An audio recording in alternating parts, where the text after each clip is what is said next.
Hello student. Let's crack UPSC CSC के Hindi platform पर मैं शंकर झा आप लोगों का स्वागत करता हूं। आप अनअकैडमी का सब्सक्रिप्शन कैसे लें और सब्सक्रिप्शन को लेकर आप क्या क्या बेनिफिट उठा सकते हैं, उससे पहले आप मेरे बारे में जान लें। मेरे पास 8 वर्षों की टीचिंग का एक्सपीरियंस है और मैंने दिल्ली और दिल्ली के बाहर देश के कई प्रतिष्ठित संस्थानों और शहरों में पढ़ाया है। मैं हिस्ट्री और ज्योग्राफी ऑप्शनल पेपर तथा सामान्य अध्ययन का शिक्षण पढ़ाता हूँ। मैंने यूपीएससी के 2 बार इंटरव्यू दिए हैं, बीपीएससी का मैंने 3 बार इंटरव्यू दिया है और आरपीएससी के मैंने 1 बार इंटरव्यू दिए हैं। ये मेरा अनअकैडमी का टेलीग्राम लिंक है, आप इसे ज्वाइन कर लीजिए, सब्सक्राइब कर लीजिए, ताकि क्लास से संबंधित जो भी टाइम होता है, जो क्लास पीडीएफ होती है और जो पेपर कटिंग होती है, आप यहाँ से प्राप्त कर सकते हैं।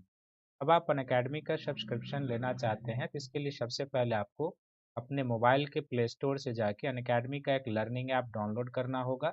तब आप अनअकैडमी का सब्सक्रिप्शन और उसके प्रोग्राम का बेनिफिट उठा सकते हैं। जब आप अनअकैडमी का सब्सक्रिप्शन लेते हैं तो आपको क्या क्या बेनिफिट मिलता है। तो सबसे पहले इसमें आपको डेली लाइव क्लास मिलता है और इस लाइव क्लास में आप अपने एडुकेटर के साथ इंगेज होके डिस्कशन करके क्वेश्चन पूछ के क्लास से संबंधित जो भी डाउट होता है उसको क्लियर कर लेते हैं। दूसरा, आपको लाइव टेस्ट और क्विज मिलता है और इस लाइव टेस्ट और क्विज में आपको पीटी और मेंस का टेस्ट दिया जाता है और टेस्ट की समाप्ति के बाद आपको एक विश्लेषणात्मक सेशन दिया जाता है, जिसमें आपको यह बताया जाता है कि आप प्रारंभिक परीक्षा के प्रश्नों को और मुख्य परीक्षा के प्रश्नों को किस प्रकार हल करें, ये आपको बताया जाता है। तीसरा, इसमें आपको एक स्ट्रक्चर कोर्स की प्राप्ति होती है, जिसके तहत एक निर्धारित समय में आपके यूपीएससी के पीटी और मेंस का सिलेबस कवर करा दिया जाता है।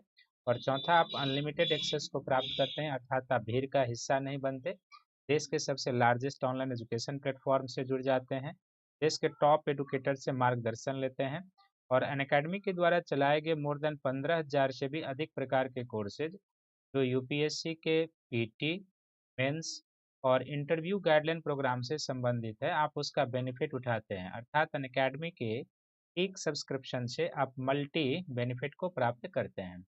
अकेडमी के जीएस का 2 प्रकार का सब्सक्रिप्शन है, एक प्लस कोर्स का सब्सक्रिप्शन है और दूसरा जो है वो आइकॉनिक सब्सक्रिप्शन है।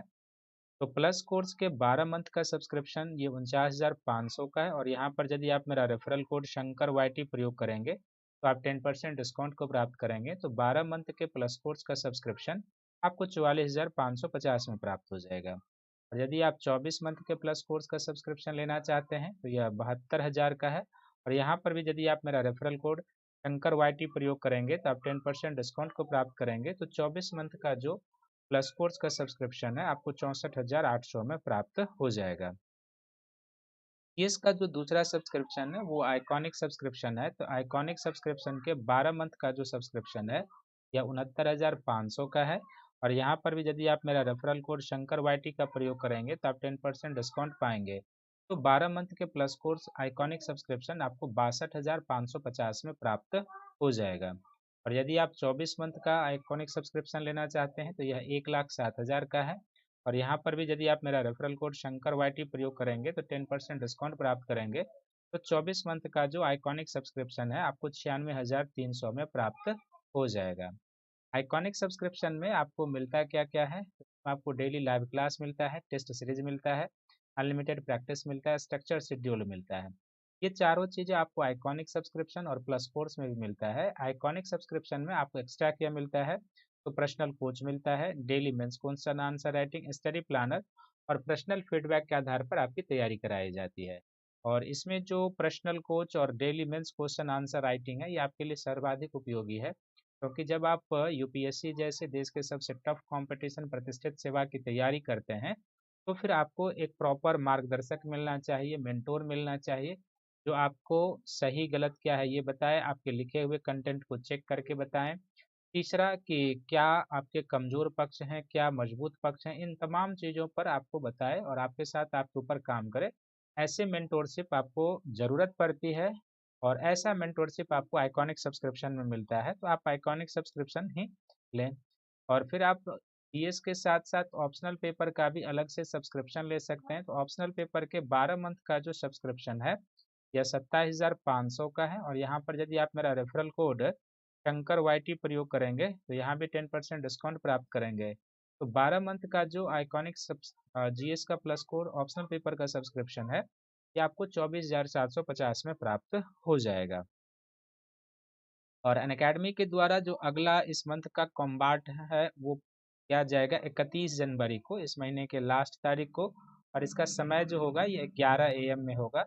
आप इसमें इनरोल करके अपना पार्टिसिपेशन कर सकते हैं और कई सारे प्राइजेज जीत सकते हैं। इस कॉम्बाट का कॉन्टेस्ट फॉर्मेट है, इसमें 45 मिनट होगा, 60 क्वेश्चन, 13 कॉम्बाट्स होगा, 6 सेक्शन, रिलेटिव स्कोरिंग और बेसिकली अल्टरनेटिव संडे को होती है। तो इसमें यदि आप 1 to 3 रैंक को प्राप्त करते हैं तो आपको 3 महीने का जो यूपीएससी के जीएस प्लस कोर्स का सब्सक्रिप्शन है वो मुफ्त दिया जाएगा। और यदि आप 4 से लेकर 150 रैंक तक आते हैं तो आपको 1000 का अमेजन गिफ्ट वाउचर जो है वो दिया जाएगा। तो आप ज़रूर इसमें पार्टिसिपेट करें, इनरोल करें और अपने को आगे बढ़ाएं। साथ ही 25 जनवरी से अनअकैडमी के द्वारा कई सारे बैचेज की शुरुआत की जा रही है, जो 2021 को, 2022 और 2023 के एग्ज़ाम को टारगेट करके चलाया जा रहा है। इसमें जो बैचेज हैं वो आप अपने समय के हिसाब से, अपने सुविधा के हिसाब से सब्सक्रिप्शन ले सकते हैं। इसमें जीएस का एनसीईआरटी आधारित बैचेज जो है हिंदी मीडियम में, इंग्लिश मीडियम में, प्लस कोर्स आइकॉनिक सब्सक्रिप्शन जो भी आप लेना चाहेंगे आप उसमें ले करके अपना पार्टिसिपेशन कर सकते हैं और फिर आप जो है सो अपनी सफलता को सुनिश्चित कर सकते हैं अनअकैडमी के मार्गदर्शकों के नेतृत्व में। और आपकी सुविधा के लिए अनअकैडमी के द्वारा क्या किया गया है कि एक कम्बो प्लान की शुरुआत की गई है, जिसमें यदि आप जीएस के प्लस कोर्स का और जीएस का आइकॉनिक सब्सक्रिप्शन और ऑप्शनल पेपर के प्लस कोर्स का लेते हैं तो 12 मंथ का जब लेते हैं तो ये 88,705 का है। 24 मंथ का लेते हैं तो ये 1,31,510 का है। लेकिन मेरा रेफरल कोड शंकर वाईटी प्रयोग करेंगे तो डिस्काउंट 1.5% मिलेगा। और इसी तरीके से यदि आप ऑप्शनल पेपर प्लस कोर्स और जीएस पेपर प्लस कोर्स का लेते हैं तो 12 मंथ का यह सब्सक्रिप्शन 70,103 का है। 24 मंथ का जो हो जाएगा वो 99,680 का हो जाएगा। लेकिन आप मेरा रेफरल कोड यूज़ करेंगे तो 10% डिस्काउंट को प्राप्त करेंगे, तो ये आपके लिए इकोनॉमिकली बेनिफिशियल और सब्सटैंशियल भी है।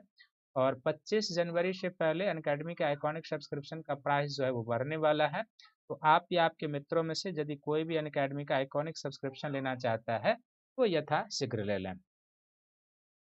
आइए एक बार फिर से आपका आधुनिक भारत के क्लास में स्वागत है। और आधुनिक भारत का क्लास जो आज का होगा वो बेसिकली यूट्यूब के अनअकैडमी के तरफ से मैराथन सेशन का आयोजन किया गया है। तो बेसिकली आपके लिए आज ये मैराथन सेशन के रूप में होगा। और आज इस मैराथन सेशन में हम जिस टॉपिक पर डिस्कशन करने जा रहे हैं वो टॉपिक है बेसिकली यूरोपीय शक्ति का जो भारत में आगमन होता है। तो यूरोपीय शक्ति के आगमन के ऊपर हम इस टॉपिक में आज चर्चा करेंगे कि किस प्रकार उनका आगमन होता है और फिर कैसे पुर्तगाली शक्ति का भारत में विस्तार होता है, कैसे डच शक्ति का विस्तार होता है, इन तमाम पहलुओं पर चर्चा करेंगे।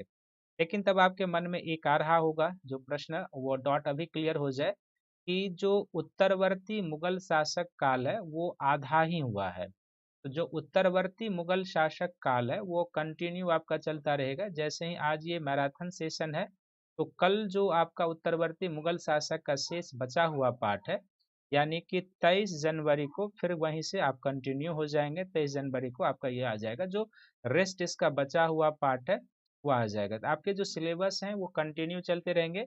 बीच में एक मैराथन सेशन का आयोजन किया गया तो ये भी आपको आगे पढ़ना ही था। जो यूरोपीय शक्ति का आगमन है तो हमने यहाँ पर रख दिया है और इसको कंटिन्यू फॉलो कर देंगे तो आपका मॉडर्न इंडिया का सिलेबस कंटिन्यू चलते जाएगा।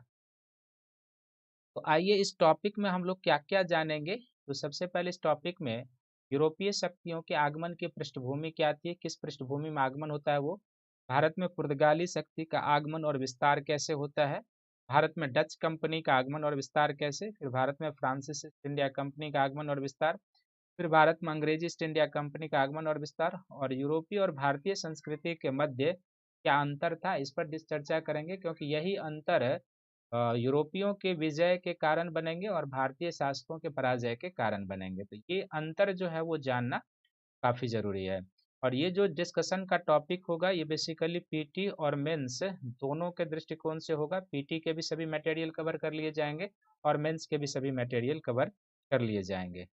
तो इसमें सबसे पहला जो टॉपिक है भारत में यूरोपीय शक्ति के आगमन की पृष्ठभूमि, इस पर हम लोग चर्चा करते हैं। और धीरे धीरे क्लास को आगे बढ़ाते हैं। जैसे कि मैंने पहले ही बोला कि ये मैराथन सेशन होगा। तो सबसे पहला जो टॉपिक हो जाएगा इसमें, यूरोपीय शक्तियों के आगमन की पृष्ठभूमि। यूरोपीय शक्ति के आगमन की पृष्ठभूमि, किस तरीके से उनका आगमन होता है, आगमन की पृष्ठभूमि। इस आगमन की पृष्ठभूमि को जब हम लोग जानते हैं तो क्या है, किस तरीके से है, तो सबसे पहले इस जाहिर सी बात है कि इन लोगों का भारत जो आना होता है, चाहे वो पुर्तगाली शक्ति हो, चाहे वो डच शक्ति हो, चाहे वो फ्रांसिस ईस्ट इंडिया कंपनी हो या ब्रिटिश ईस्ट इंडिया कंपनी हो, तो प्रारंभ में इनका जो भारत आगमन होता है वो क्या होता है, व्यापार के क्रम में ही होता है। और व्यापार के क्रम में जब इनका भारत आगमन होता है, फिर व्यापार से धीरे धीरे बढ़कर ये क्या करते हैं, राजनीतिक शक्ति का विस्तार करते हैं। धीरे धीरे राजनीतिक शक्ति का यहाँ पर अपना विस्तार करते हैं, राजनीतिक शक्ति का विस्तार करते हैं। लेकिन जब ये व्यापार के क्रम में भारत आते हैं, तो इस व्यापार के क्रम के पहले की क्या पृष्ठभूमि थी और किस तरीके से अचानक जो है इस दिशा में काफी शोध और अनुसंधान होने लगता है, उसको जानना जरूरी है।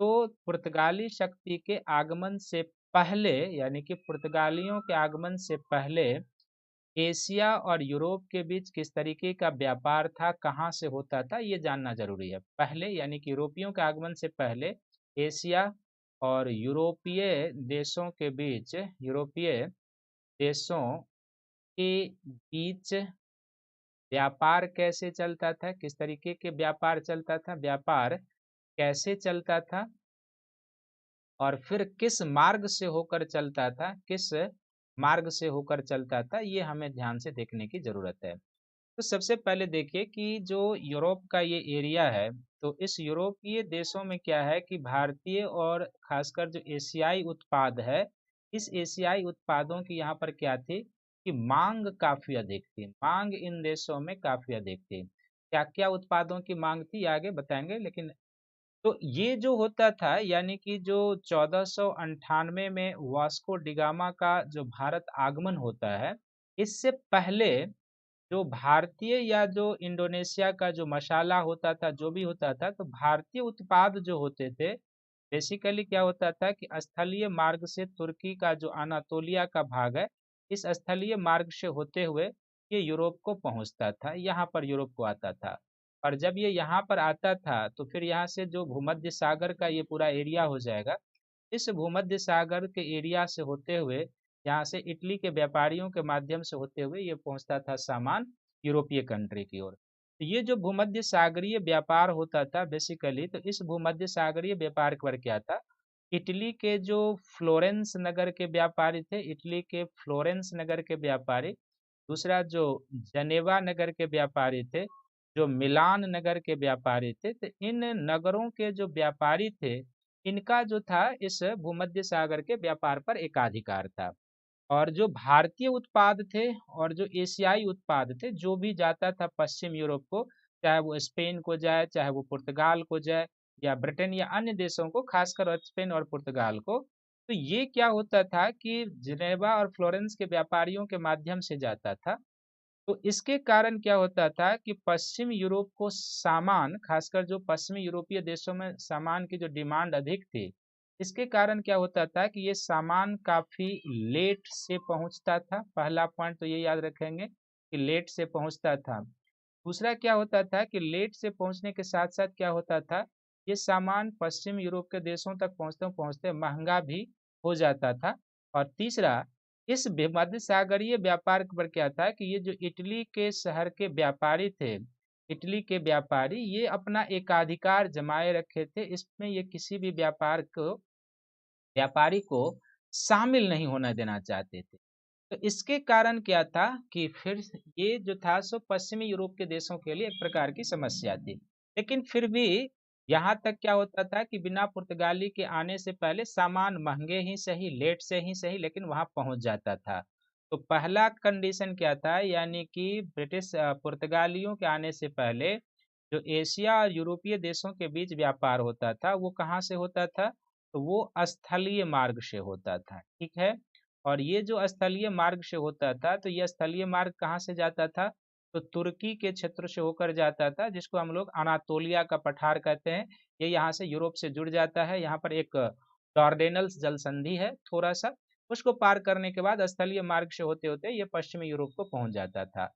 और यही तुर्की से क्या होता था कि जो इटली, जो भूमध्य सागर का देश है, यहाँ से इटली के व्यापारी सामान खरीदते थे, जिनमें फ्लोरेंस, जनेवा, मिलान के व्यापारियों की प्रमुख भूमिका होती थी। और ये व्यापारी सामान खरीदकर इटली को, फिर स्पेन को, फिर पुर्तगाल को, अन्य देशों को पहुंचाया करते थे। इस व्यापार के क्रम में क्या होता था कि पश्चिमी देशों को सामान लेट पहुंचता था, महंगा भी पहुंचता था। तो इन दो कारणों से क्या था कि इन देशों, खासकर स्पेन और पुर्तगाल को काफी कठिनाइयां होती थी। लेकिन इस जो भारतीय उत्पाद थे, जैसे कि मसाला हो, दालचीनी हो, इलायची हो, इन चीजों की डिमांड यूरोपीय देशों में अधिक अधिक थी, क्योंकि जो मसाला होता है कि यहाँ पर मांस में लगाकर इसको लंबे समय तक सुरक्षित करके रखा जाता है और रखा जा सकता है, तो इसकी मांग वहां पर अधिक थी। तो ये पृष्ठभूमि थी पुर्तगालियों के आगमन से पहले। लेकिन इस समय क्या होता है, अचानक जो अब आगे की कहानी बढ़ती है, किस तरीके से बढ़ेगी, तो वो आप ध्यान से देखेंगे। तो पहला जो इस समय इनके आने की पृष्ठभूमि बनती है, अब जो आप समझ गए हैं, तो इनके आने की पृष्ठभूमि का जो पहला कारण बनता है, वो पहला कारण यह बनता है कि 1453 ईस्वी में क्या होता है कि उस्मानिया सल्तनत के द्वारा, उस्मानिया सल्तनत जो ऑटोमन तुर्कों का था, उस्मानिया सल्तनत के द्वारा, उस्मानिया सल्तनत के द्वारा कस्तुनुतुनिया पर अधिकार कर लिया जाता है। कस्तुनुतुनिया पर अधिकार कर लिया जाता है ऑटोमन तुर्कों के द्वारा, यानी कि उस्मानिया सल्तनत के द्वारा कस्तुनुतुनिया पर अधिकार कर लिया जाता है। और जब ये कस्तुनुतुनिया पर अधिकार कर लिया जाता है, तो इसका क्या प्रभाव होगा, तो अभी हमने आपको दिखाया था कि यही जो भारत से सामान निकलता था, ये तुर्की के कस्तनतुनिया क्षेत्र से होते हुए पश्चिमी यूरोप के देशों को स्थलीय मार्ग से पहुंचता था। और भूमध्य सागर के जो व्यापारी थे, इटली, मिलान, फ्लोरेंस, जनेवा के, यहीं से सामान खरीदते थे और भूमध्य सागर से होते हुए स्पेन को पहुंचाते थे, पुर्तगाल को पहुंचाते थे। तो जब 1453 ईस्वी में यहाँ पर उस्मानिया, तुर्की के उस्मानिया सल्तनत ऑटोमन तुर्कों का कब्जा हो गया, तो जाहिर सी बात है कि ये जो व्यापारिक मार्ग था, ये व्यापारिक मार्ग क्या हो गया, बंद हो गया। तुर्कों के, बर्बर तुर्कों के द्वारा अधिकार कर लिए जाने के कारण ये व्यापारिक मार्ग बंद हो गया।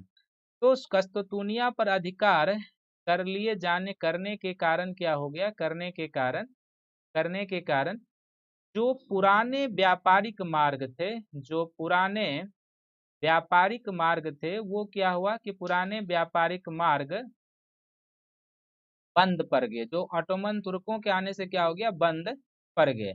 अब पुराने व्यापारिक मार्ग तो बंद पड़ गए, और दूसरा जो कुछ भूमध्य सागरीय व्यापार था, उसमें क्या था, फ्लोरेंस, जनेवा, मिलान के व्यापारियों का कब्जा था। तो जाहिर सी बात है कि उस समय यूरोप में एशियाई उत्पादों की मांग अधिक थी। यूरोप में एशियाई उत्पादों की मांग क्या थी, अधिक थी। एशियाई उत्पादों की मांग अधिक थी, और जब उत्पादों की मांग अधिक होगी, उत्पादों की मांग अधिक थी, और एशियाई उत्पादों की मांग अधिक होने के कारण क्या हुआ कि चूंकि परंपरागत व्यापारिक मार्गों से व्यापार करना संभव नहीं हो पाया, तो अब इन देशों के लिए यह जरूरी है कि यदि आप भारतीय उत्पाद चाहते हैं, एशियाई उत्पाद चाहते हैं, तो आपको क्या करना होगा कि वैकल्पिक मार्गों की खोज करनी होगी। क्योंकि उस जो मार्ग से आपका व्यापार चलता था, वो मार्ग तो यहाँ पर क्या कर दिया गया है, बंद कर दिया गया है। तो वैकल्पिक मार्ग की खोज आवश्यक थी, और इसी का परिणाम था कि इसके परिणाम स्वरूप बड़े पैमाने पर यूरोपीय कंट्रियों के द्वारा भौगोलिक खोजों की शुरुआत की जाती है। और इस भौगोलिक खोज की जो शुरुआत की जाती है, इसका परिणाम होता है कि कई सारे स्थलीय मार्ग की खोज हो जाती है एशिया और यूरोप के बीच, यूरोप और अफ्रीका, दक्षिण अमेरिका, उत्तर अमेरिका के बीच कई सारे स्थलीय मार्ग की खोज होती है, और कई सारे जलीय मार्गों की भी खोज हो जाती है, जलीय मार्ग की खोज होती है।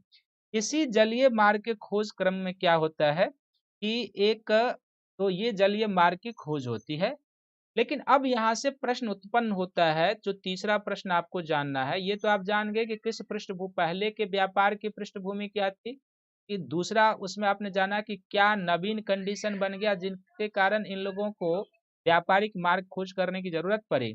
अब तीसरा प्रश्न उसमें उत्पन्न होता है कि आखिर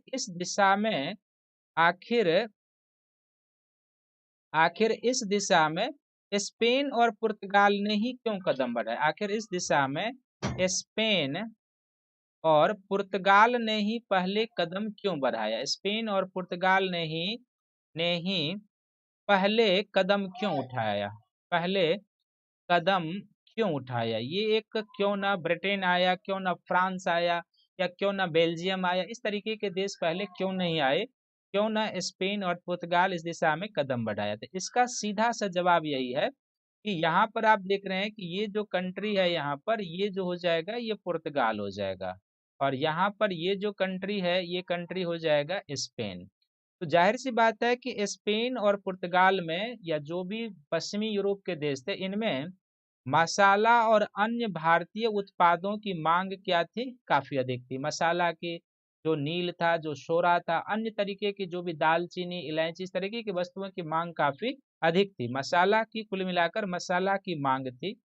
और इस मसाला व्यापार पर कब्जा किसका था? तो इस मसाला व्यापार पर कब्जा था जो इटली के कुछ प्रमुख शहर हैं उनके व्यापारियों का कब्जा था, जिसमें इटली के वेनिस शहर के व्यापारी थे, जिसमें इटली के जेनेवा शहर के व्यापारी थे, जिसमें इटली के फ्लोरेंस शहर के व्यापारी थे। इन शहरों के व्यापारियों का कब्जा था, और इनके कब्जे होने के कारण क्या होता था कि ये लोग जो कम सम मूल्य में यहाँ पर उत्पाद खरीदते थे, पश्चिमी यूरोप तक अर्थात स्पेन पुर्तगाल तक जाते जाते क्या होता था, ये काफी महंगा हो जाता था। और काफी महंगा हो जाने के कारण जो था, इन दोनों देशों को कदम उठाना पड़ा पहले भौगोलिक खोज और वैकल्पिक मार्गों की ओर। तो स्पेन और पुर्तगाल के आगे बढ़ने का यही कारण था। तो इस भौगोलिक खोज और भारत और एशिया के क्रम में जो भौगोलिक खोज की शुरुआत हुई, नवीन एशिया और यूरोप के बीच नवीन नवीन मार्गों की खोज की शुरुआत हुई। तो उस नवीन मार्गों की खोज में क्या है कि मानव संसाधन उपलब्ध कराया स्पेन और पुर्तगाल ने। मानव संसाधन यानी खोज के दिशा में जो होना शुरू हुआ, तो मानव संसाधन उपलब्ध कराया स्पेन और पुर्तगाल ने, क्योंकि स्पेन और पुर्तगाल ने इस दिशा में कदम बढ़ाया। लेकिन अन्य जो, जैसे कि अन्य पक्ष जो होते हैं, जैसे कि पैसे, धन, जबकि धन से इसको सपोर्ट मिला था, धन से अन्य प्रकार से सपोर्ट मिला था स्पेन और पुर्तगाल को। धन से सपोर्ट मिला स्पेन और पुर्तगाल को किनसे? तो पश्चिम और उत्तरी यूरोप के देशों से। पश्चिम और उत्तरी यूरोप के देशों ने इनको, इनसे धन और अन्य चीजों से संपर्क समर्थन दिया। इसी का परिणाम था कि जो कोलंबस, आपको पता होगा कि कोलंबस जो है वो किसकी खोज करने के लिए चला था? तो कोलंबस खोज करने के लिए निकला था भारत की, स्पेन का था। 1492 में कोलंबस भारत की खोज करने के लिए निकला था, लेकिन ये कहाँ पर पहुंच गया? तो ये अमेरिका पहुंच गया और इसने अमेरिका की खोज कर डाली। और इसी प्रकार जो है सो सबसे प्रमुख जो व्यापारिक मार्ग खोज हुआ था, तो 1487 ईस्वी में जो है, 1487 ईस्वी में इसी भौगोलिक खोज का परिणाम था कि 1487 ईस्वी में पुर्तगाली नाविक जिसका नाम है वार्थेल्यूमा वार्थेल्यूमा डियाज वार्थेल्यूमा डियाज ने क्या किया था कि एक वैकल्पिक मार्ग की खोज कर डाली भारत और यूरोप के बीच, या एशिया और यूरोप के बीच। इसको हम लोग कहते हैं आशा अंतरीप व्यापारिक मार्ग। आशा अंतरीप व्यापारिक मार्ग। ये बड़ा ही दुस्साहसिक कार्य था, क्योंकि उस समय क्या होता, आशा अंतरिक व्यापारिक मार्ग, या इसी को हम लोग कहते हैं केप ऑफ गुड होप मार्ग। केप ऑफ गुड होप मार्ग की इसने खोज की। और केप ऑफ गुड होप का जो मार्ग है, आप यहाँ देख रहे हैं, ये लिस्बन है, और यहीं से ये व्यापारी लोग चले थे। ये केप वर्डे आइलैंड है यहाँ पे, और यहाँ पर आप देख रहे हैं कि दक्षिण अफ्रीका का जो ये तट है, यहीं पर केप ऑफ गुड होप है। और इस व्यापारिक मार्ग से होते होते जो है सो दक्षिण अफ्रीका के तटीय देशों से, अफ्रीका के तटीय देशों से होते हुए थे ये लोग केरल के तट पर, क्यूलियन आप देख रहे हैं जो यहाँ पर कालीकट, इन सभी तटों पर जो है सो पहुंच गए, यानी कि पश्चिमी तट पर आ गए। तो जब केप ऑफ गुड होप मार्ग का आशा अंतरिक्ष व्यापारिक मार्ग का खोज हुआ, तो जाहिर सी बात है कि इस व्यापारिक मार्ग के खोज होने के कारण एशिया और यूरोप के बीच, एशिया और यूरोप के बीच एक नए युग की शुरुआत हो जाती है। एशिया और यूरोप के बीच एक नए युग की शुरुआत हो जाती है, एक नए युग की शुरुआत। और वो एक नए युग की शुरुआत क्या थी? तो व्यापार वाणिज्य के क्रम में एक प्रकार से क्रांतिकारी परिवर्तन हो गया। जो व्यापार पहले भारत से स्थलीय मार्ग से होकर जाता था, वो व्यापार अब क्या हो गया कि बिल्कुल समुद्री मार्ग से चलने लगा। हालांकि ये जो कोप ऑफ गुड होप मार्ग की खोज है, तो समझिए कि यह इस तरीके का खोज जो है उस समय के लिए बड़ा ही दुस्साहसिक कार्य होता था। और इसी दुस्साहसिक कार्य का परिणाम था कि वो लोग भारत की ओर आए, क्योंकि उस समय क्या होता था कि कई प्रकार का खतरा था। इस प्रकार के क्रम में कई प्रकार का खतरा था। क्या खतरा होता था? तो कई बार तो जहाज के डूब जाने की संभावना होती थी, कई, क्योंकि मार्गों के बारे में उस समय तो पता था नहीं। हालांकि मरीन कंपास के बारे में, कुतुबनुमा के बारे में पहले से था लोगों को प्रचलन, जो चीन से भारत और अरबों के माध्यम से वो यूरोपीय कंट्री को पहुंचा था कुतुबनुमा। लेकिन इसके बावजूद भी जहाज के डूब जाने का खतरा रहता था। दूसरा, कई बार जहाजों को जो जल डकैत होते थे, जल दस्यु जिसको कहते हैं, जल डकैतों के द्वारा लूट लिए जाने की खतरा रहती थी। और कई बार तो व्यापारिक मार्ग से आप जहां पर चलते हैं, तो मार्ग से भटक जाने की संभावना होती थी। और जब आप भटक जाएंगे तो फिर कितने दिनों तक समुद्र में आपको भटकना पड़ेगा। जैसे कोलंबस चले थे भारत की खोज करने के लिए, लेकिन चले गए अमेरिका। तो एक तरीके से व्यापार मार्ग से भटकना ही हुआ। तो इस तरीके के दुस्साहसिक मार्ग में ये तीन प्रमुख खतरे थे कि आपका जहाज डूब सकता है, आपकी जिंदगी का अंत हो सकता है। दूसरा, जल डकैतों के द्वारा आपके जहाज को लूट लिया जा सकता था, कई बार लूटा भी जाता था। अभी भी आप देखते हैं कि अफ्रीका का जो ये सोमालिया का तट है, यहाँ पे ये सोमालिया का तट जलदस्युओं के लिए फेमस है। विगत वर्षों में कई देशों के जहाज यहाँ पर जलदस्युओं के द्वारा किडनैप कर लिया गया, इसमें कई भारतीय जहाज भी शामिल हैं। तो जल डकैतों के द्वारा लूट लिया जाता था, और फिर यदि आप मार्ग से भटक गए तो फिर आपके लिए और परेशानी आ सकती है। इन खतरों के बावजूद भी यूरोपीय व्यापारियों ने, जो दुस्साहसिक नाविक थे, जैसे पुर्तगाल का एक शासक था हेनरी द नेविगेटर, उसकी उपाधि ही नेविगेटर थी, क्योंकि उसको भौगोलिक खोजों में काफी अभिरुचि थी, काफी उसने व्यापारिक मार्गों के खोज को प्रोत्साहन दिया था। तो जाहिर सी बात है कि आप समझ सकते हैं कि इतना खतरा मोल लेने के बावजूद भी यदि यूरोपीय एशिया की ओर आ रहे थे, तो इसका अर्थ है कि एशियाई उत्पादों की मांग वहां पर काफी थी। और उस एशियाई उत्पादों की जो मांग वहां पर काफी थी, जिनकी उनको जरूरत थी, जो काफी लाभदायक भी था, इसीलिए इतना खतरा मोल लेते हुए भी वो लोग भारत और एशिया की ओर आते थे। जब ये केप ऑफ गुड होप मार्ग की खोज हो जाती है, तो आप इस डायग्राम से याद रखेंगे कि यही केप ऑफ गुड होप मार्ग है, किस तरीके से भारत और एशिया के बीच एक नए जो है सो कंडीशन की शुरुआत होती है। कहते हैं कि जब ये केप ऑफ गुड होप मार्ग की खोज आ जाती है 1487 में, तो धीरे धीरे क्या होता है कि इसी आशा अंतरिप के व्यापार के मार्ग का, इसी आशा अंतरिप यानी कि इसी आगे क्या होता है कि इसी मार्ग का अनुसरण करते हुए, इसी मार्ग का अनुसरण करते हुए, इसी मार्ग का अनुसरण करते हुए, लगभग इसी मार्ग का अनुसरण करते हुए 1498 ईस्वी में क्या होता है कि वास्को डिगामा का भारत में आगमन होता है। वास्को डिगामा, और वास्को डिगामा का भारत में कहाँ पर आगमन होता है? तो केरल के तट पर आगमन होता है। केरल के तट पर, जिस केरल के तट पर आगमन होता है, तो बेसिकली इस केरल के तट को हम लोग क्या कहते हैं? मालाबार का तट कहते हैं। केरल के मालाबार तट पर इसका आगमन होता है।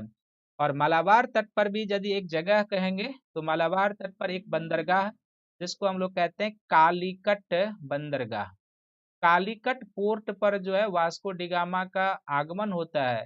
और जब ये कालीकट पर आता है, तो यहाँ का जो हिंदू शासक था, जिसको कहते हैं जमोरिन, जमोरिन ने इसका स्वागत किया था। जमोरिन ने इसका क्या किया था? स्वागत किया था। जमोरिन ने इसका स्वागत किया था। और फिर यहाँ पर हालांकि कालीकट में जब वास्को डिगामा का आगमन होता है, जहाँ पर जमोरिन इसका स्वागत करते हैं, तो कालीकट में पहले से जो अरब व्यापारी जमे हुए थे, क्योंकि पहले से ही यहाँ पर हिंद महासागरीय व्यापार पर अरबों का प्रभाव था, तो अरब व्यापारी ने इसका विरोध किया था। ये भी ध्यान रखेंगे, अरब व्यापारी ने इसका विरोध किया था, पुर्तगालियों के आगमन का या वास्को डिगामा के आगमन का विरोध किया था। लेकिन जब वास्को डिगामा का आगमन होता है, आप यहीं पर देख रहे हैं कि ये कालीकट लिखा हुआ है, तो कालीकट जो हो जाएगा, यहाँ पर इसका आगमन होता है।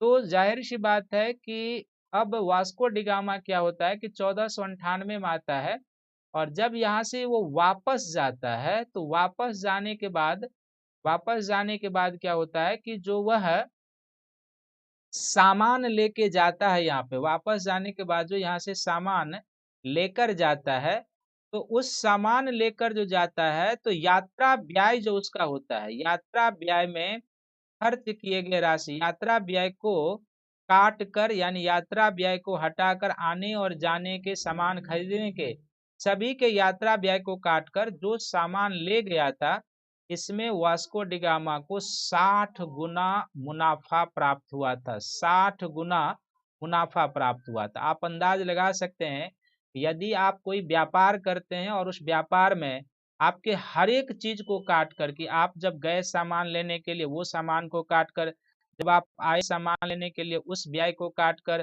तमाम तरीके के यात्रा व्यय को काट कर जब आपको कुल प्रॉफिट 60 गुना अधिक मिलता है, तो आप अंदाज लगा सकते हैं इस तरीके के लाभदायक व्यापार को आप खोना नहीं चाहेंगे। और यही रीजन था कि पुर्तगाली जो थे सो इस दिशा में आगे बढ़ते हैं, स्पेन वासी इस दिशा में आगे बढ़ते हैं। तो यहाँ पर ये ध्यान में रखने की जरूरत है, ये इतना लाभदायक व्यापार था, इसी क्रम में वो लोग क्या बढ़ते हैं, आगे बढ़ते हैं, 60 गुने मूल्यों पर बढ़ता है। पुर्तगाली जो इस दिशा में आगे बढ़ते हैं, तो पुर्तगालियों के फिर वास्को डिगामा यूरोप जाते हैं, वहां से फिर दोबारा वापस आते हैं, और इस व्यापार के क्रम में जो लाभ होता है, तो जाहिर सी बात है कि इसी के कारण क्या होता था कि इन क्षेत्रों में, ये जो अटलांटिक का एरिया है, इन क्षेत्रों में वे जलदस्यु होते थे। तो जब पुर्तगाली जहाज, स्पेन का जहाज भारतीय और एशियाई सामान लेकर इन क्षेत्रों में पहुंचते थे, तो यहाँ के जो जलदस्यु होते थे वो इस जहाज को लूट लेते थे, और इसके माध्यम से ये सामान ब्रिटेन को पहुंचा, ब्रिटेन से पश्चिमी यूरोप को पहुंचा। तो इस व्यापारिक सामान के बारे में उन्हें जानकारी मिले, इसके मूल्य और उत्पाद के बारे में जानकारी मिले, इससे प्रॉफिट को उन्होंने जाना, और जब उनको लगा कि इस तरीके का इसमें प्रॉफिट है, तब उन्होंने क्या किया कि एक तरीके से धीरे धीरे पुर्तगाली के बाद डच शक्ति आए, डच के बाद फ्रांसिस ईस्ट इंडिया कंपनी, फिर ब्रिटिश ईस्ट इंडिया कंपनी, एक एक करके भारतीय शक्तियों, भारत की ओर सभी लोग आते गए।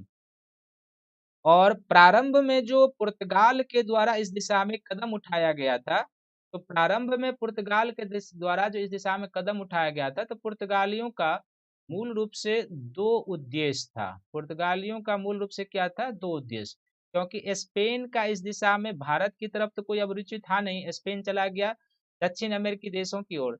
तो पुर्तगाल का इस दिशा में जो दो उद्देश्य था, वह पहला उद्देश्य था कि जो भूमध्य सागरीय व्यापार है, या जो एशियाई व्यापार है, जहां से वो लोग लाभ कमाते थे, तो एशियाई व्यापार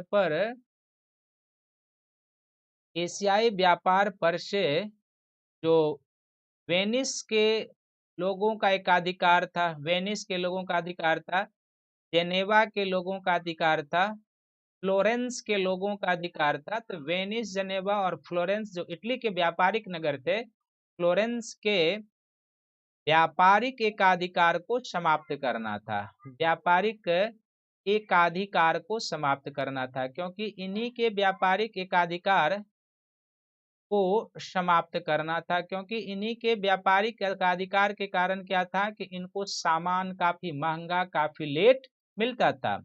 और दूसरा इनका काम क्या था कि अरबों से शत्रुता लिए बिना, क्योंकि जो हिंद महासागरीय व्यापार था, इसमें पहले ही अरबियन, ये जो प्रायद्वीप है, यहाँ के जो लोग थे, इस पर व्यापार पर प्रभाव जमाए हुए थे। तो अरबों से शत्रुता मोल लिए बिना, अरबों से शत्रुता मोल लिए बिना, अरबों से शत्रुता मोल लिए बिना बिना हिंद महासागरीय व्यापार पर, बोलिए, बिना हिंद महासागरीय व्यापार पर प्रभाव जमाना, हिंद महासागरीय व्यापार पर प्रभाव जमाना, इसी दो व्यापार पर प्रभाव जमाना, इसी दो उद्देश्य को लेकर जो है पुर्तगालियों ने भारत की ओर कदम बढ़ाया था। और धीरे धीरे वो आए, जैसे कि वास्को डी गामा का जो बताया कि कुल यात्रा व्यय में सभी खर्च काटने के बाद जो भारतीय सामान था वो 60 गुने मूल्य पर बिका था। तो इससे आप अंदाज लगा सकते हैं कि फिर वास्को डी गामा आए, फिर गए, तब जाकर इंग्लैंड पुर्तगाल में ईस्ट इंडिया कंपनी की स्थापना होती है और धीरे धीरे वो भारत की ओर संस्थागत रूप से आना शुरू कर देते हैं। तो अभी तक आपने क्या जाना है, ये एक फॉर्मेट के सहारे मैं थोड़ा सा पॉइंट आउट करके रिपीट कर देता हूँ, आपके लिए ज़्यादा बेहतर होगा, तब हम आगे आपको इस टॉपिक में लिए बढ़ेंगे। तो अभी तक आपने इसमें क्या जाना है वो आप ध्यान से देख लीजिए एक बार। अभी तक क्या जाना, तो अभी तक क्या जाना, इसमें सबसे पहला पॉइंट ने आपने जाना है कि यूरोपियों के आगमन से पहले व्यापार की क्या दशा थी। यानी कि यूरोपियों के आगमन से पहले, पुर्तगालियों के आगमन से पहले, यूरोपियों के आगमन से पहले, पुर्तगालियों की आगमन से पहले की दशा, पहले की दशा, यानी कि इसमें आपने ये जाना है कि जब पुर्तगाली शक्ति, डच शक्ति भारत नहीं आए थे तो एशिया और यूरोप के बीच किस तरीके का संपर्क था और किस तरीके से व्यापार चलता था। दूसरा आपने देखा कि किस पृष्ठभूमि में इनका आगमन होता है, किस पृष्ठभूमि में इनका आगमन होता है, या पृष्ठभूमि में आना। तो किस पृष्ठभूमि में आना होता है, तो आपने देखा था कि 1453 की घटना, ऑटोमन तुर्क उस्मानिया सल्तनत के द्वारा कस्तूनिया पर अधिकार और उसके बाद व्यापारिक मार्गों की खोज की आवश्यकता, वो। तो इसके बाद क्या होता है कि जब कस्तूनिया द्वारा, तो इसका परिणाम क्या होता है कि व्यापारिक मार्ग की खोज की जाती है, कई सारे व्यापारिक मार्ग की खोज होती है। उसी में आपने देखा कि केप ऑफ गुड होप जैसे व्यापारिक मार्ग की खोज होती है। फिर इस दिशा में जो है सो भारत के लिए जो है सो पुर्तगाली और स्पेन वासी इसकी तरफ आगे बढ़ते हैं, खासकर भारत के संदर्भ में पुर्तगाली। तो पुर्तगाली एवं स्पेन क्यों आगे बढ़े, स्पेन क्यों कदम उठाया, इसका 2-3 पॉइंट बताया कि क्या क्या समस्या थी जिसके कारण इनको कदम उठाना पड़ा। फिर आपने देखा कि अ, किस तरीके से वास्को डिगामा का आगमन होता है, किस तरीके से वास्को डिगामा का आगमन, और वास्को डिगामा के आगमन के बाद जो है सो किस तरीके से व्यापारिक लाभ होता है इन लोगों को, और इस व्यापारिक लाभ को और अधिक संस्थागत रूप देने के लिए अब आगे क्या होगा कि पुर्तगाली शक्ति का संस्थागत रूप से भारत की ओर आगमन होगा। और पुर्तगाली जो भारत की ओर आते हैं तो इनका क्या था, दो मूल उद्देश्य था, वो आपको बताया कि किस तरीके से, क्लियर कॉन्सेप्ट याद रखना है। और फिर यहाँ से जो वास्को डिगामा आता है, तो हालांकि जो आसांतरिक का व्यापारिक मार्ग था वो, लेकिन कुछ इतिहासकारों का वह भी यह भी कहना है कि एक गुजराती व्यापारी अब्दुल मनीक का पीछा करते हुए ये भारत आया था। तो कभी कभी इस प्रश्न को पूछ देता है कि अब वास्को डिगामा जो है किसका पीछा करते करते भारत पहुंचा था। तो हालांकि इस पर विवाद है, लेकिन फिर भी यदि इस तरीके का प्रश्न आता है तो आप अब्दुल मनीक को मारेंगे। तो इस पृष्ठभूमि में जो है सो आपको समझना है यूरोपियों के आगमन के और पुर्तगालियों के आगमन का। और जैसे मैंने बताया कि जब पुर्तगाल के माध्यम से वो सामान अटलांटिक तट पहुंचता था, यानी कि ये पुर्तगाल है, तो यहाँ पर जब ये पहुंचता था तो यहाँ के जलदस्यु सामान को लूट कर ले जाते थे ब्रिटेन, ब्रिटेन से ये पश्चिमी यूरोप के देशों को। और यहाँ पर जब ये सामान बिका तो उसका मूल्य लोगों को पता चला कि ये तो काफी मूल्यवान पदार्थ है और इससे काफी लाभ कमाया जा सकता है। तब धीरे धीरे पुर्तगाल के बाद डच ईस्ट इंडिया कंपनी और फिर अंग्रेजी east India company, Francis east India company, सभी का एक के बाद आना शुरू हो जाता है। तो अब जब आप ये जान गए हैं तो आखिर एक चीज आपको यह जरूर जान लेना चाहिए जो ऑल ओवर आपको और समझ विकसित करेगा कि आखिर पश्चिमी यूरोप के देश जिसमें स्पेन था, पुर्तगाल था, या डच है, फ्रांसीसी है, अंग्रेजी ईस्ट इंडिया कंपनी है, तो इन लोगों में ऐसा दुस्साहसिक मनोवृत्ति कैसे पनपा, ऐसा दुस्साहसिक इन लोगों में ऐसा दुस्साहसिक मनोवृत्ति का विकास कैसे हुआ, मनोवृत्ति का विकास कैसे हुआ, दुस्साहसिक मनोवृत्ति क्या था, विकास कैसे, ये आपको बताया कि वो दुस्साहसिक मनोवृत्ति क्या था कि जब ये व्यापारिक मार्ग की खोज करने के लिए निकले थे तो कई सारी खतरे होते थे। दुस्साहसिक मनोवृत्ति को समझना है कि कई सारे खतरे थे। क्या खतरे थे? और जब आप खतरे को मोल लेते हुए कुछ काम करते हैं ना, तो उसी को दुस्साहसिक मनोवृत्ति कहते हैं। यानी खतरा मोल लेकर जान जोखिम में डालकर, खतरा मोल लेकर, या आप कह सकते हैं इसको कि जान जोखिम में डालकर इन लोगों ने क्या किया था कि नवीन मार्गों की खोज की थी, जान जोखिम में डालकर। और इनका खतरा मोल लेना और जान जोखिम क्या था कि जब ये समुद्री यात्रा करते थे, नए व्यापारिक मार्गों की खोज करते थे, तो कई बार जहाज के डूब जाने की संभावना रहती थी, जहाज के डूब जाने की। कई बार डूब भी जाते थे, पता भी नहीं चलता था कि कहाँ गए, अभी भी जहाज डूब जाता है। दूसरा, कई बार क्या होता था कि मार्ग से भटक जाने का खतरा, मार्ग से भटक जाने का, और जब मार्ग से आप भटक जाएंगे तो समुद्र में दिनों महीने आपको भटकना पड़ेगा। और तीसरा, कभी-कभी इन जहाज़ों को क्या किया होता था कि जलदस्युओं के द्वारा लूट लिया जाता था, जलदस्यु के द्वारा लूट लिया जाना। इस तरीके का खतरा उठाकर, जान जोखिम में डालकर जब इन्होंने भारत और यूरोप के बीच संपर्क स्थापित करना शुरू किया, इसी को एक दुस्साहसिक मनोवृत्ति कहते हैं। अब है कि यह जो दुस्साहसिक मनोवृत्ति पनपा था यहाँ के लोगों में, इसके पीछे रीजन क्या था? तो हालांकि जब ऑल ओवर इसके रीजन को देखेंगे तो दो संदर्भों में इसके रीजन को हमें देखना होगा। एक, जो इनकी जरूरत थी उस संदर्भ में हमको देखना होगा, जरूरत थी, तो जरूरत क्या थी इन लोगों की, वो संदर्भ देखना होगा। तो जरूरत इन लोगों की क्या थी? एशियाई उत्पाद इनकी आवश्यकता थी, एशियाई उत्पाद आवश्यक था, एशियाई उत्पाद की आवश्यकता, उसमें मसाला या जो अन्य पदार्थ था वो। तो कहते हैं ना कि आवश्यकता आविष्कार की जननी होती है। तो जब आपको इसकी आवश्यकता थी, जाहिर सी बात है कि हम लोग बचपन से ही पढ़ते आ रहे हैं कि आवश्यकता जो वो क्या होती है, आविष्कार की जननी होती है। आवश्यकता आविष्कार की जननी, आविष्कार की जननी होती है।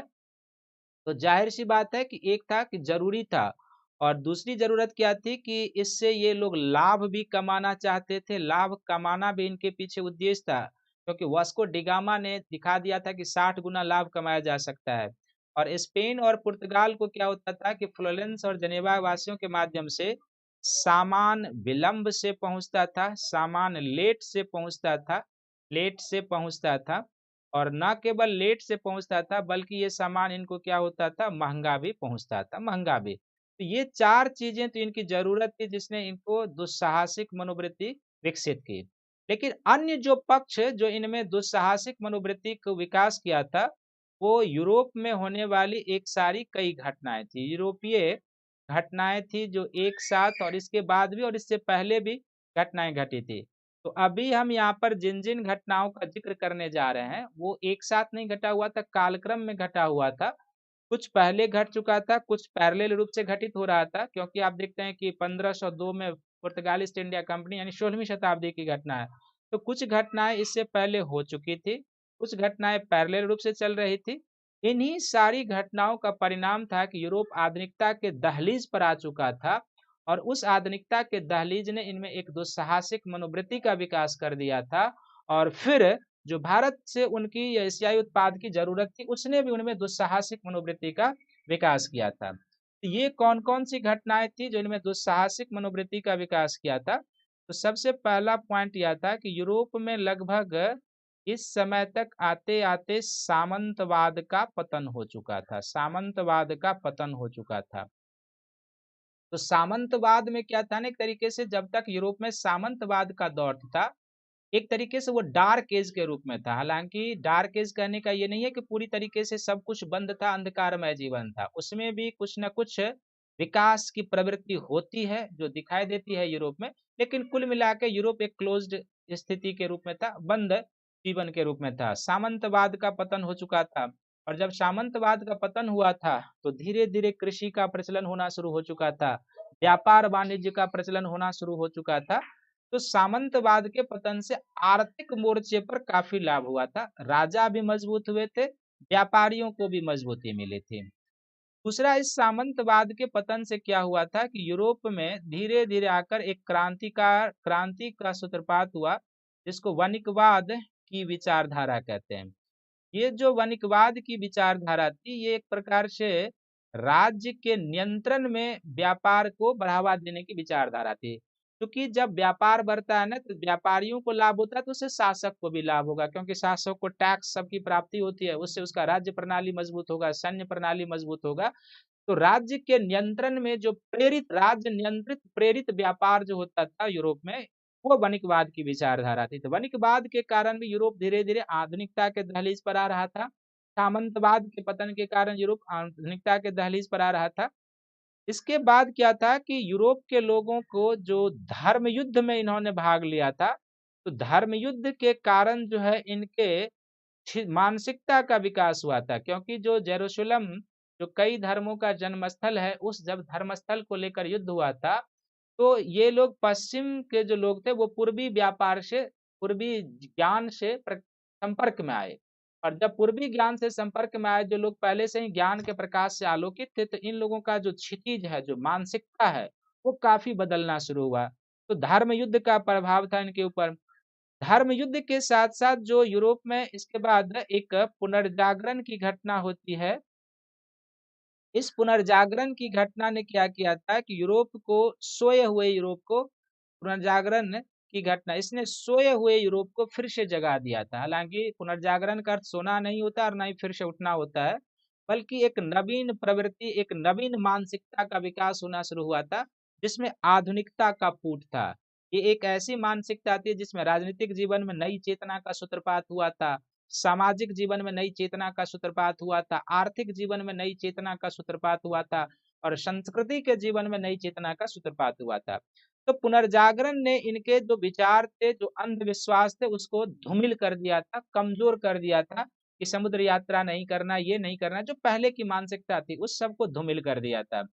पुनर्जागरण की ने एक और पृष्ठभूमि तैयार कर दी थी धर्म सुधार आंदोलन की। तो यूरोप में क्या होता है इसके बाद धर्म सुधार आंदोलन होता है और इस धर्म सुधार आंदोलन के कारण जो प्रोटेस्टेंटवाद का विकास होता है, तो प्रोटेस्टेंटवाद को से भी पूंजीवादी विचारधारा को प्रोत्साहन मिलता है, धर्म सुधार आंदोलन होता है। फिर इसी पृष्ठभूमि में क्या होती है कि भौगोलिक खोज की शुरुआत होती है, क्योंकि जब 1453 ईस्वी में क्या होता है कि एशिया माइनर पर ऑटोमन तुर्कों का प्रभुत्व कायम हो जाता है, तो जो पुराने व्यापारिक मार्ग थे जिनसे यूरोप और एशिया के बीच व्यापार चलता था, वो बंद। तो इसके बाद भौगोलिक खोज और कई जल के मार्ग, कई समुद्री मार्गों की खोज हुई थी, कई देशों की खोज हुई, ऐसे-ऐसे क्षेत्रों में ये लोग पहुंच गए जिसके बारे में विश्व को पता भी नहीं था। तो भौगोलिक खोज हुई और इसके बाद जो है एक और 17वीं 18वीं शताब्दी में क्रांति होती है, जिसको हम लोग प्रबोधन का युद्ध कहते हैं, प्रबोधन का युग, एज ऑफ एनलाइटमेंट कहते हैं, प्रबोधन का युग। तो इन तमाम घटनाओं के कारण क्या था कि सामंतवाद के प्रभाव ने आर्थिक जीवन को सशक्त बनाया था। पहला पॉइंट ये याद रखेंगे, कैसे ये लोग आते हैं और किस तरीके से इनमें आधुनिकता की विचारधारा आती है, कैसे इनमें दुस्साहसिक मनोवृत्ति आ जाती है। सामंतवाद का पतन, राजा मजबूत हो रहा था, व्यापारियों को व्यापार करने का अवसर। फिर वणिकवाद की विचारधारा आ जाती है जिसमें व्यापारी भी लाभ कमाते हैं, शासक भी, राज्य के द्वारा नियंत्रित प्रेरित व्यापार था ये। उसके बाद धर्म युद्ध, तो धर्म युद्ध से जो हम लोगों जो पूर्वी सभ्यता के लोग थे इनसे संपर्क में आते हैं, जो पहले से ज्ञान के प्रकाश से आलोकित थे उनसे संपर्क में आने के कारण इनकी क्षितिज, इनके मानसिकता का विस्तार हो जाता है। फिर पुनर्जागरण ने इनमें जो अंधविश्वास की भावना थी वो सब समाप्त कर दिया कि समुद्र यात्रा नहीं करना है। जो भी इस तरीके की यात्राएं थी उसको इन्होंने कहा कि नहीं, सब कुछ किया जा सकता है।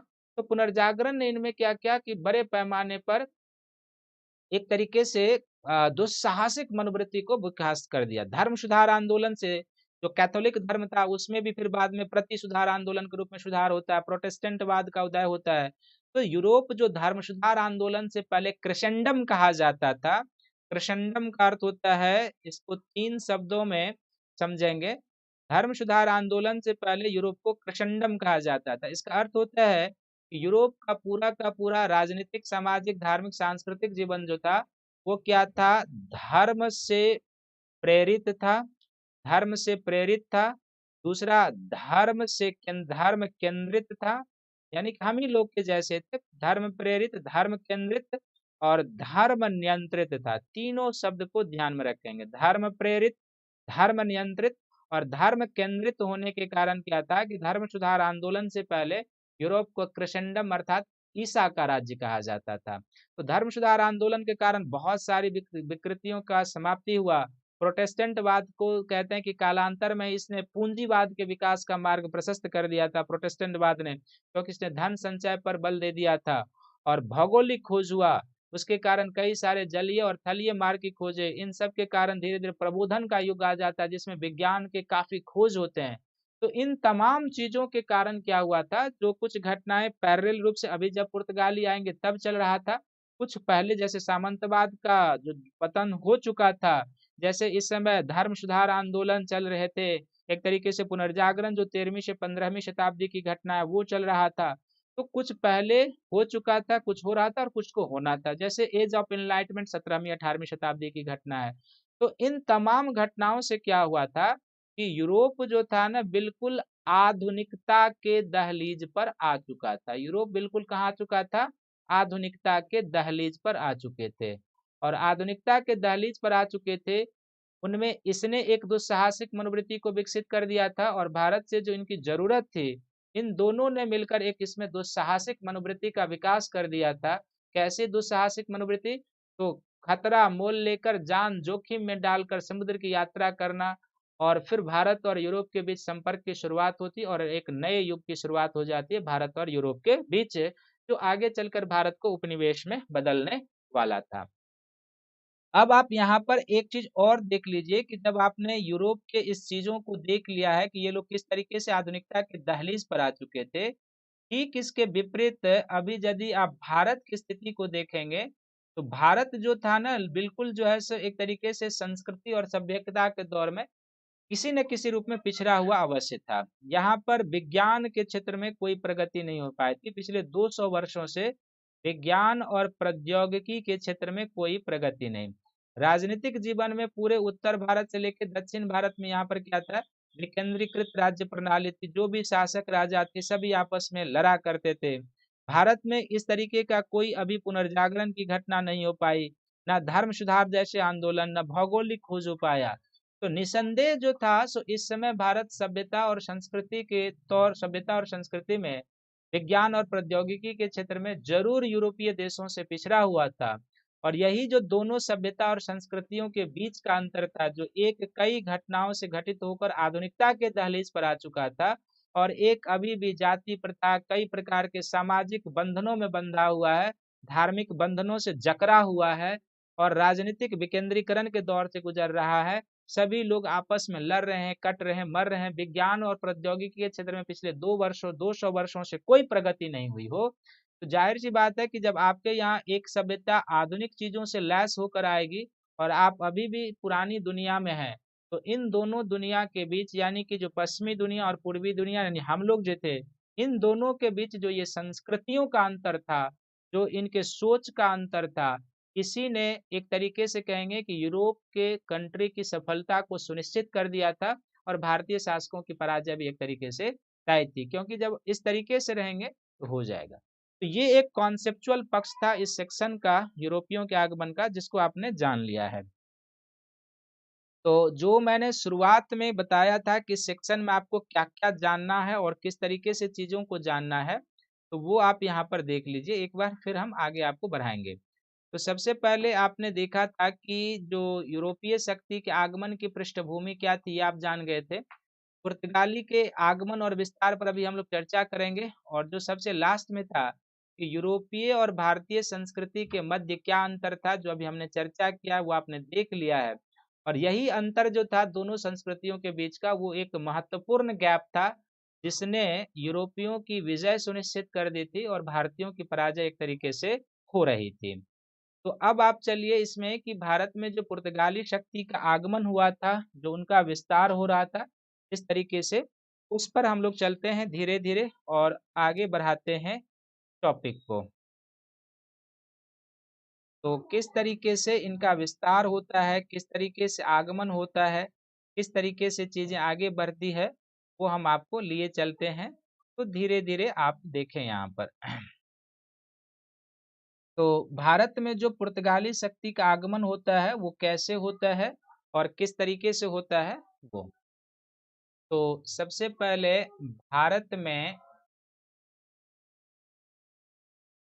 भारत में पुर्तगाली शक्ति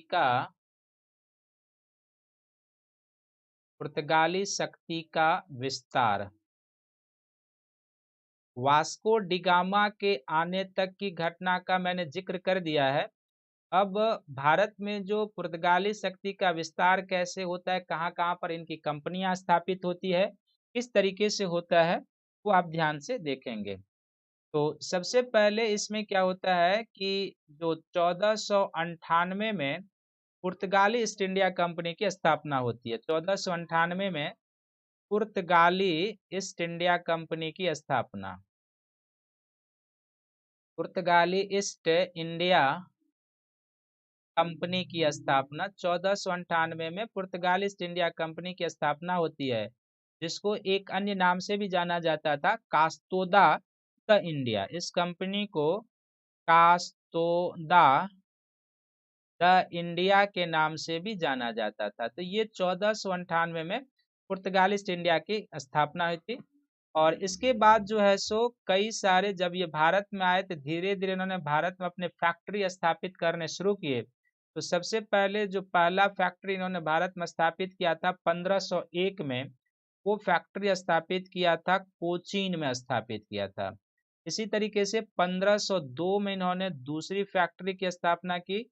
तो कोचीन के बाद इन्होंने कालीकट में एक फैक्ट्री की स्थापना की थी। कोचीन के बाद कालीकट 1502।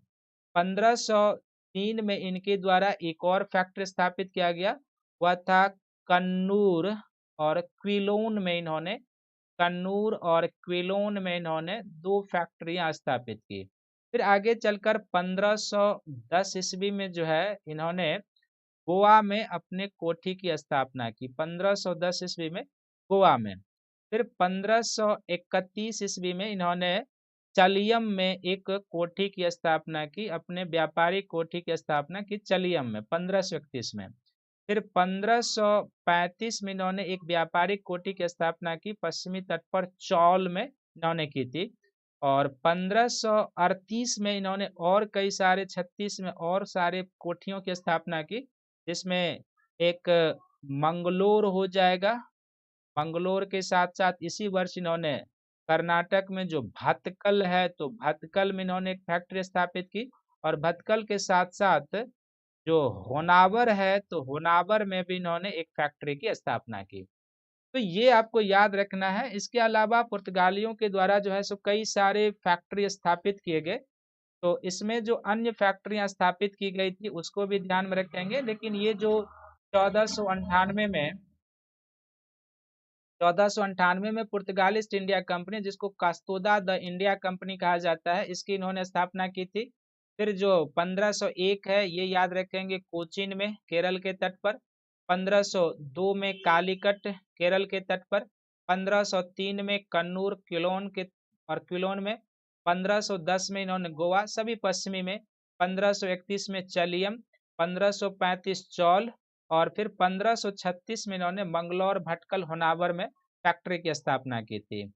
अन्य केंद्र जहां पर पुर्तगालियों ने अपने व्यापारिक कोठी की स्थापना की थी, इसमें इनका जो क्षेत्र था, जो दमन था, दमन में भी व्यापारिक कोठी की स्थापना की थी।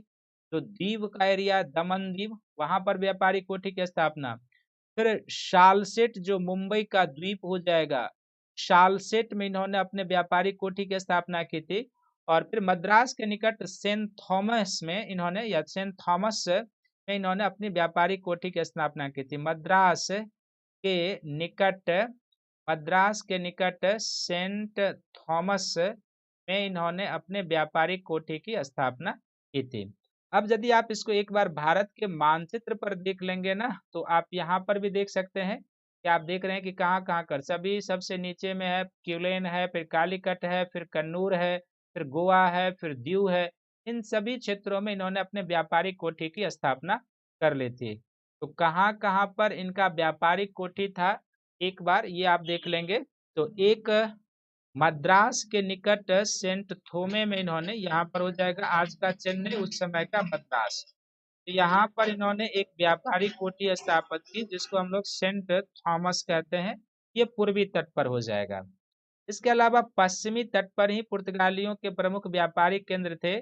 तो सबसे पहले पश्चिमी तट पर यहाँ पर आपने देखा है कि क्विलोन में केरल के तट पर इन्होंने व्यापारिक कोठी खोला। क्विलोन के ऊपर में चले जाएंगे तो फिर इन्होंने कहाँ व्यापारिक कोठी खोला था?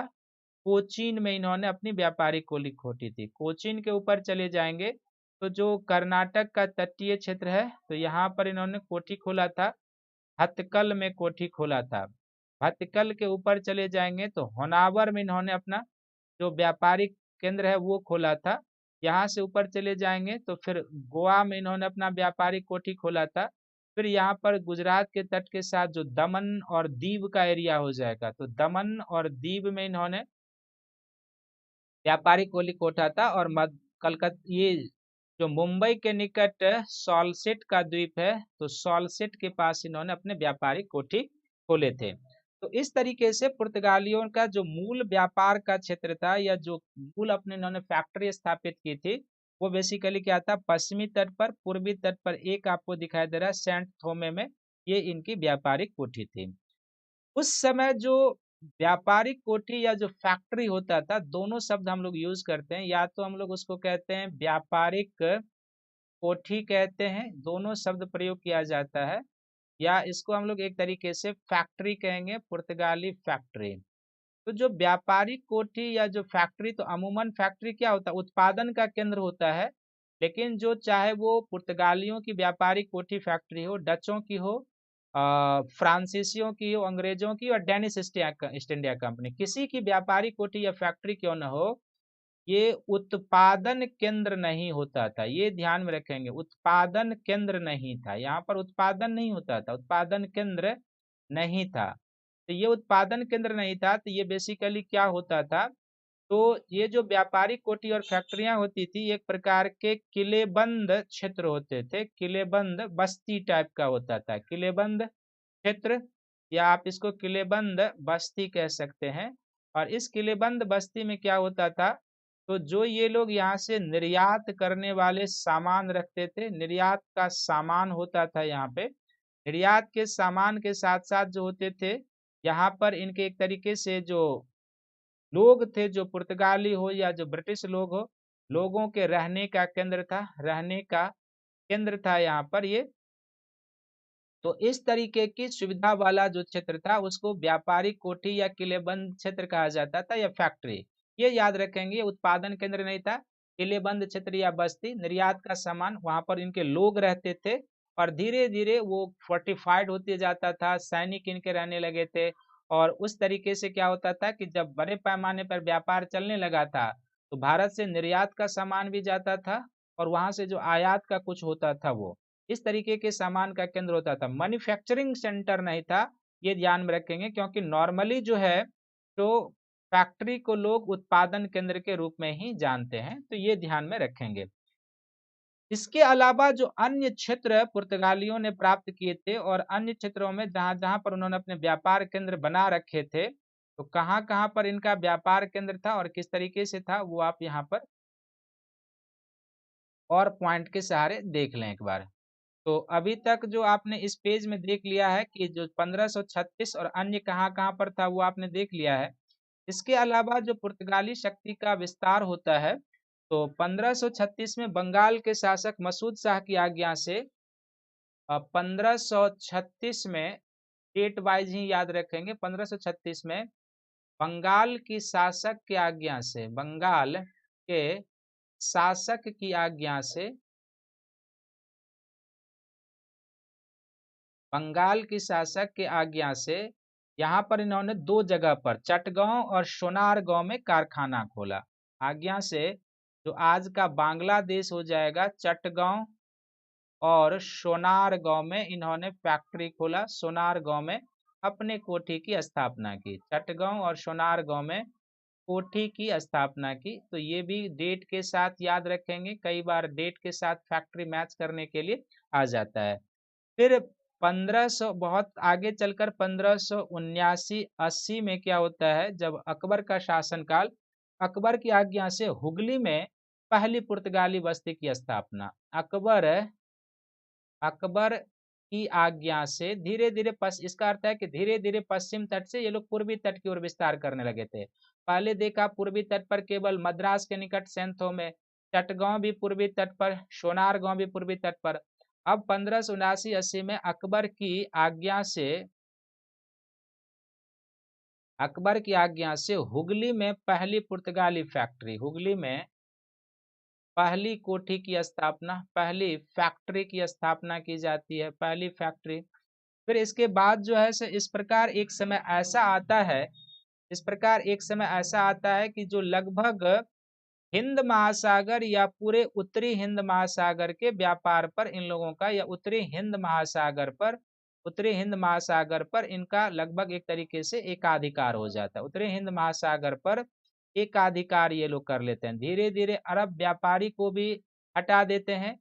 पुर्तगाली शक्ति का विरोध जो है सो कई बार जो है उस समय के सबसे प्रमुख शासक जो तुर्की में था, उस्मानिया सल्तनत के द्वारा किया जाता है, जिसको ऑटोमन तुर्क भी कहते हैं। और उस्मानिया सल्तनत प्लस जो गुजरात के शासक थे, गुजरात के शासकों ने भी पुर्तगालियों को भारत से खदेड़ने के लिए उस्मानिया सल्तनत के साथ मैत्री संबंध स्थापित किए थे, गुट बनाया था, लेकिन पुर्तगाली शक्ति को ये लोग हटा नहीं पाए।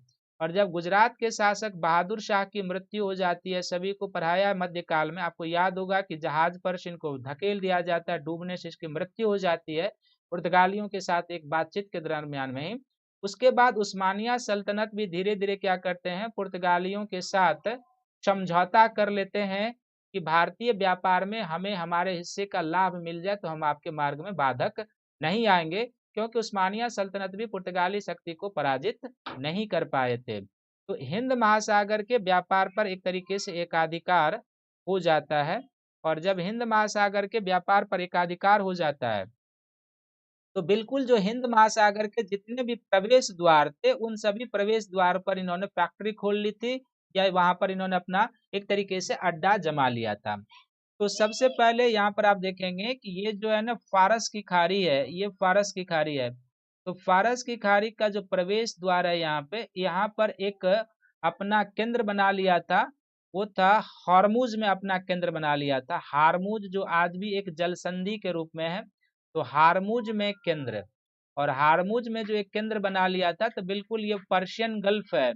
और इसी पर्शियन गल्फ के पास से यहाँ से मध्य ईस्ट का जितना भी जहाज होगा सब यहाँ पर जाएगा, ये पर्शियन गल्फ।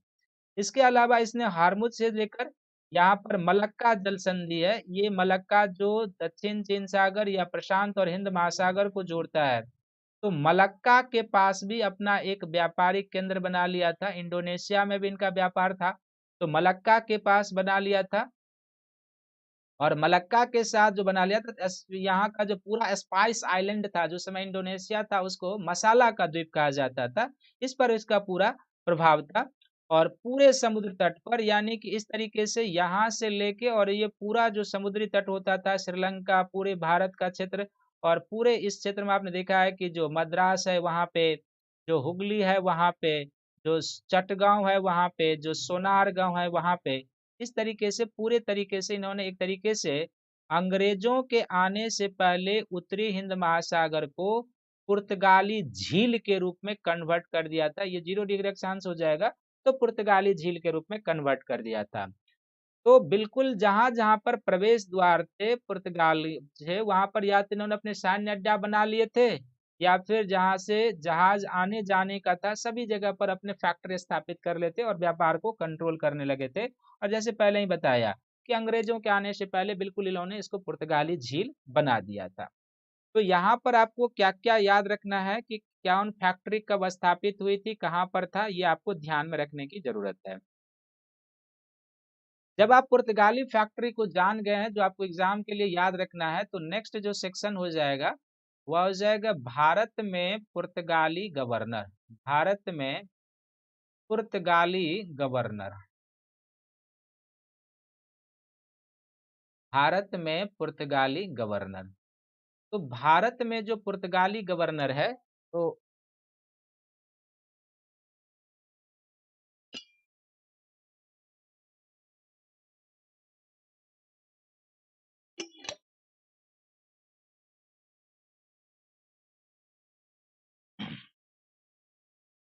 देखिए, अब ज़ाहिर-सी बात है कि जब ये लोग इतने व्यापारिक लाभ प्राप्त कर रहे थे, तो अब इसको क्या था कि इसके अपने व्यापार को ये एक संस्थागत रूप देना। अभी तक तो कंपनी के माध्यम से चलता था, तो व्यापार को संस्थागत रूप देना एक ये, और दूसरा यहाँ पर आप देख रहे हैं कि ये जो है पुर्तगाल है, तो यहाँ से यदि कोई आदेश चलेगा और तब यहाँ आएगा तो काफ़ी लेट लगेगा। तो इसके कारण क्या हो गया कि व्यापार को संस्थागत रूप देना और भारत से ही प्रशासनिक गतिविधि संचालित करना, भारत से ही कंपनी के कंपनी के प्रशासनिक गतिविधि को संचालित करना, कंपनी के प्रशासनिक गतिविधि को संचालित करना एक ये। तीसरा इसके साथ ही क्या था कि यदि निर्णय लेना है, यानी कि व्यापार को संस्थागत रूप देना, भारत से ही कंपनी के प्रशासनिक गतिविधि को संचालित करना। तीसरा, त्वरित निर्णय लेने के लिए, क्योंकि धीरे-धीरे इस क्षेत्र में अन्य कंपनियों का भी आगमन हो रहा था, त्वरित निर्णय लेने के लिए। और ज़ाहिर-सी बात है कि त्वरित निर्णय लेने के, क्योंकि मान लीजिए यहाँ युद्ध करना है, किले बनाना है, नहीं बनाना है, यहाँ से न्यूज़ पुर्तगाल जाएगा, पुर्तगाल से फिर वापस आएगा, तब तक काफ़ी लेट हो जाएगा। तो त्वरित निर्णय लेने के लिए और अपने विरोधियों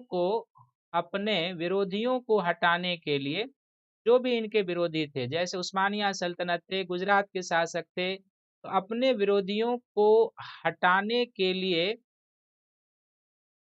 अपने विरोधियों को हटाने के लिए भारत में पुर्तगालियों के लिए गवर्नर के पद की शुरुआत कर दी गई। तो यदि ये प्रश्न आता है कि आखिर जब इनका व्यापार चल ही रहा था तो फिर गवर्नर की ज़रूरत क्यों पड़ी? तो पहला यही कि व्यापार को संस्थागत रूप देने के, क्योंकि लाभ कमा रहे थे तो उसको संस्थागत रूप देना था। सही तरीके से कंपनी की गतिविधियों को संचालित किया जा सके, इसके लिए, भारत में रहते हुए त्वरित निर्णय लेना हो इसके लिए, और अपने विरोधियों को हटाने के लिए जो है इन्होंने इस तरीके के कदम उठाने शुरू कर दिए थे।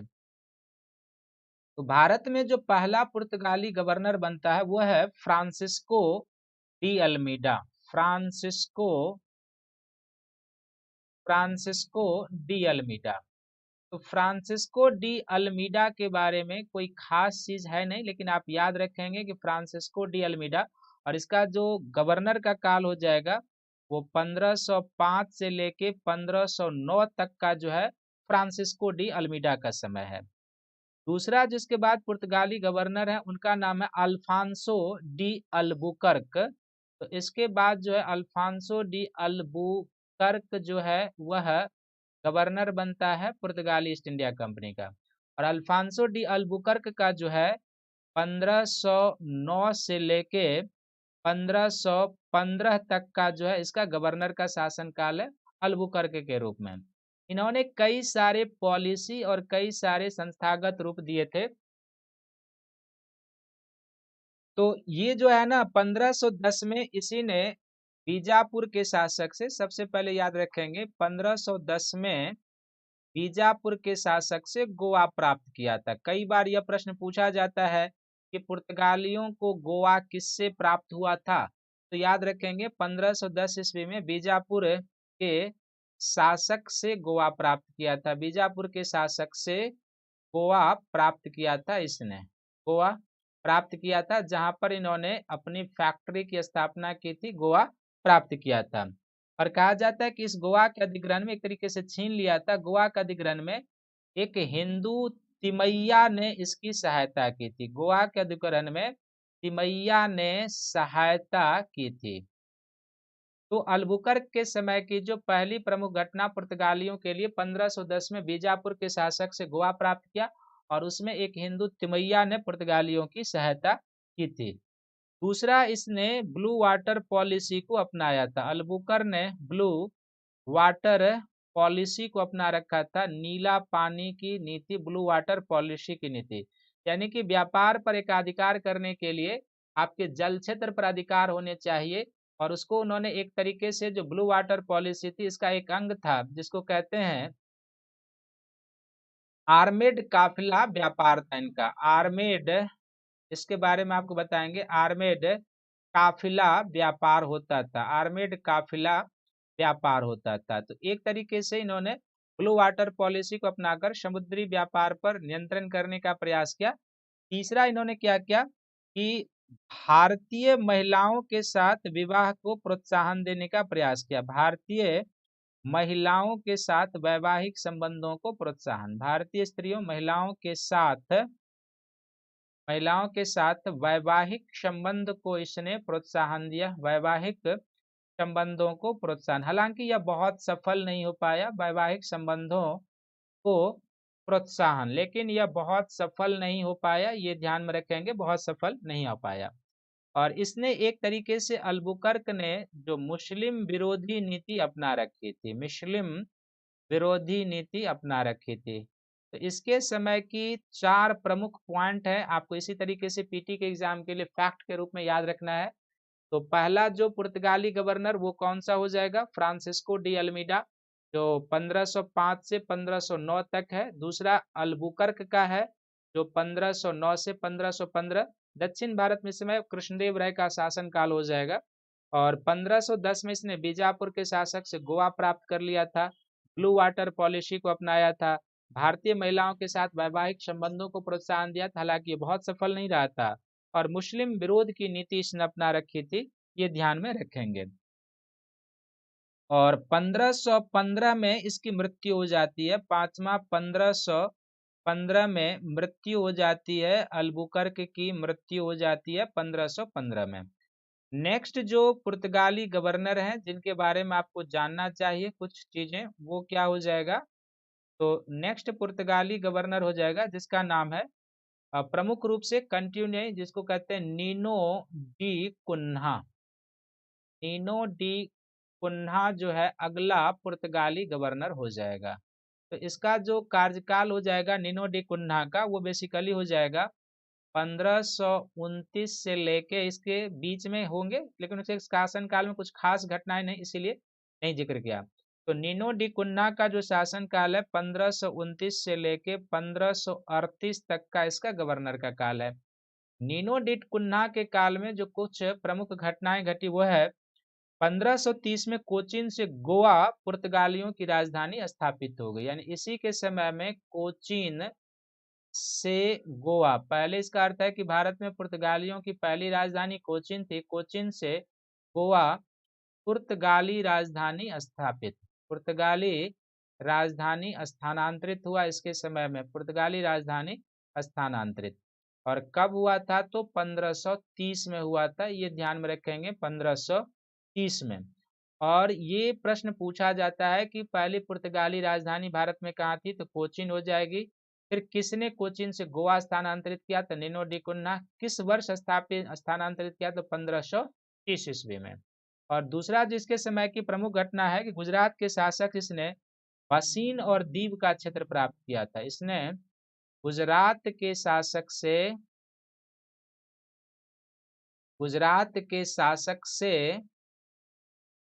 गुजरात के शासक से बसीन, यानी कि मुंबई के पास का द्वीप, बसीन और दीव का क्षेत्र प्राप्त किया था, दीव का क्षेत्र प्राप्त किया था। और गुजरात के शासक से जो बसीन और दीव का क्षेत्र प्राप्त किया था 1534 ईस्वी में, यह क्षेत्र इसको प्राप्त हुआ था 1534 ईस्वी में।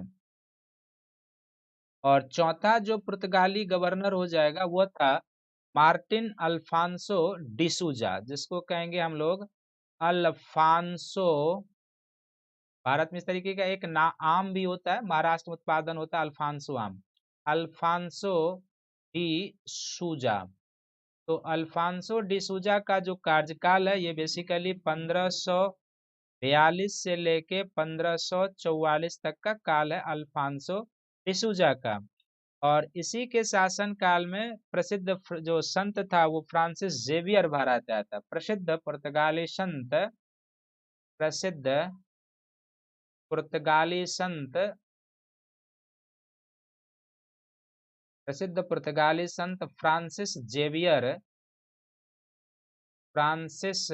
जेवियर का आगमन हुआ था। फ्रांसिस जेवियर का आगमन, और ये अकबर के दरबार में भी गया था। जब अकबर ने इबादत खाने की चर्चा की थी और उसमें जब सभी धर्म के अनुयायियों को बुलाया था तो उसमें भाग लेने वाला फ्रांसिस जेवियर भी शामिल था।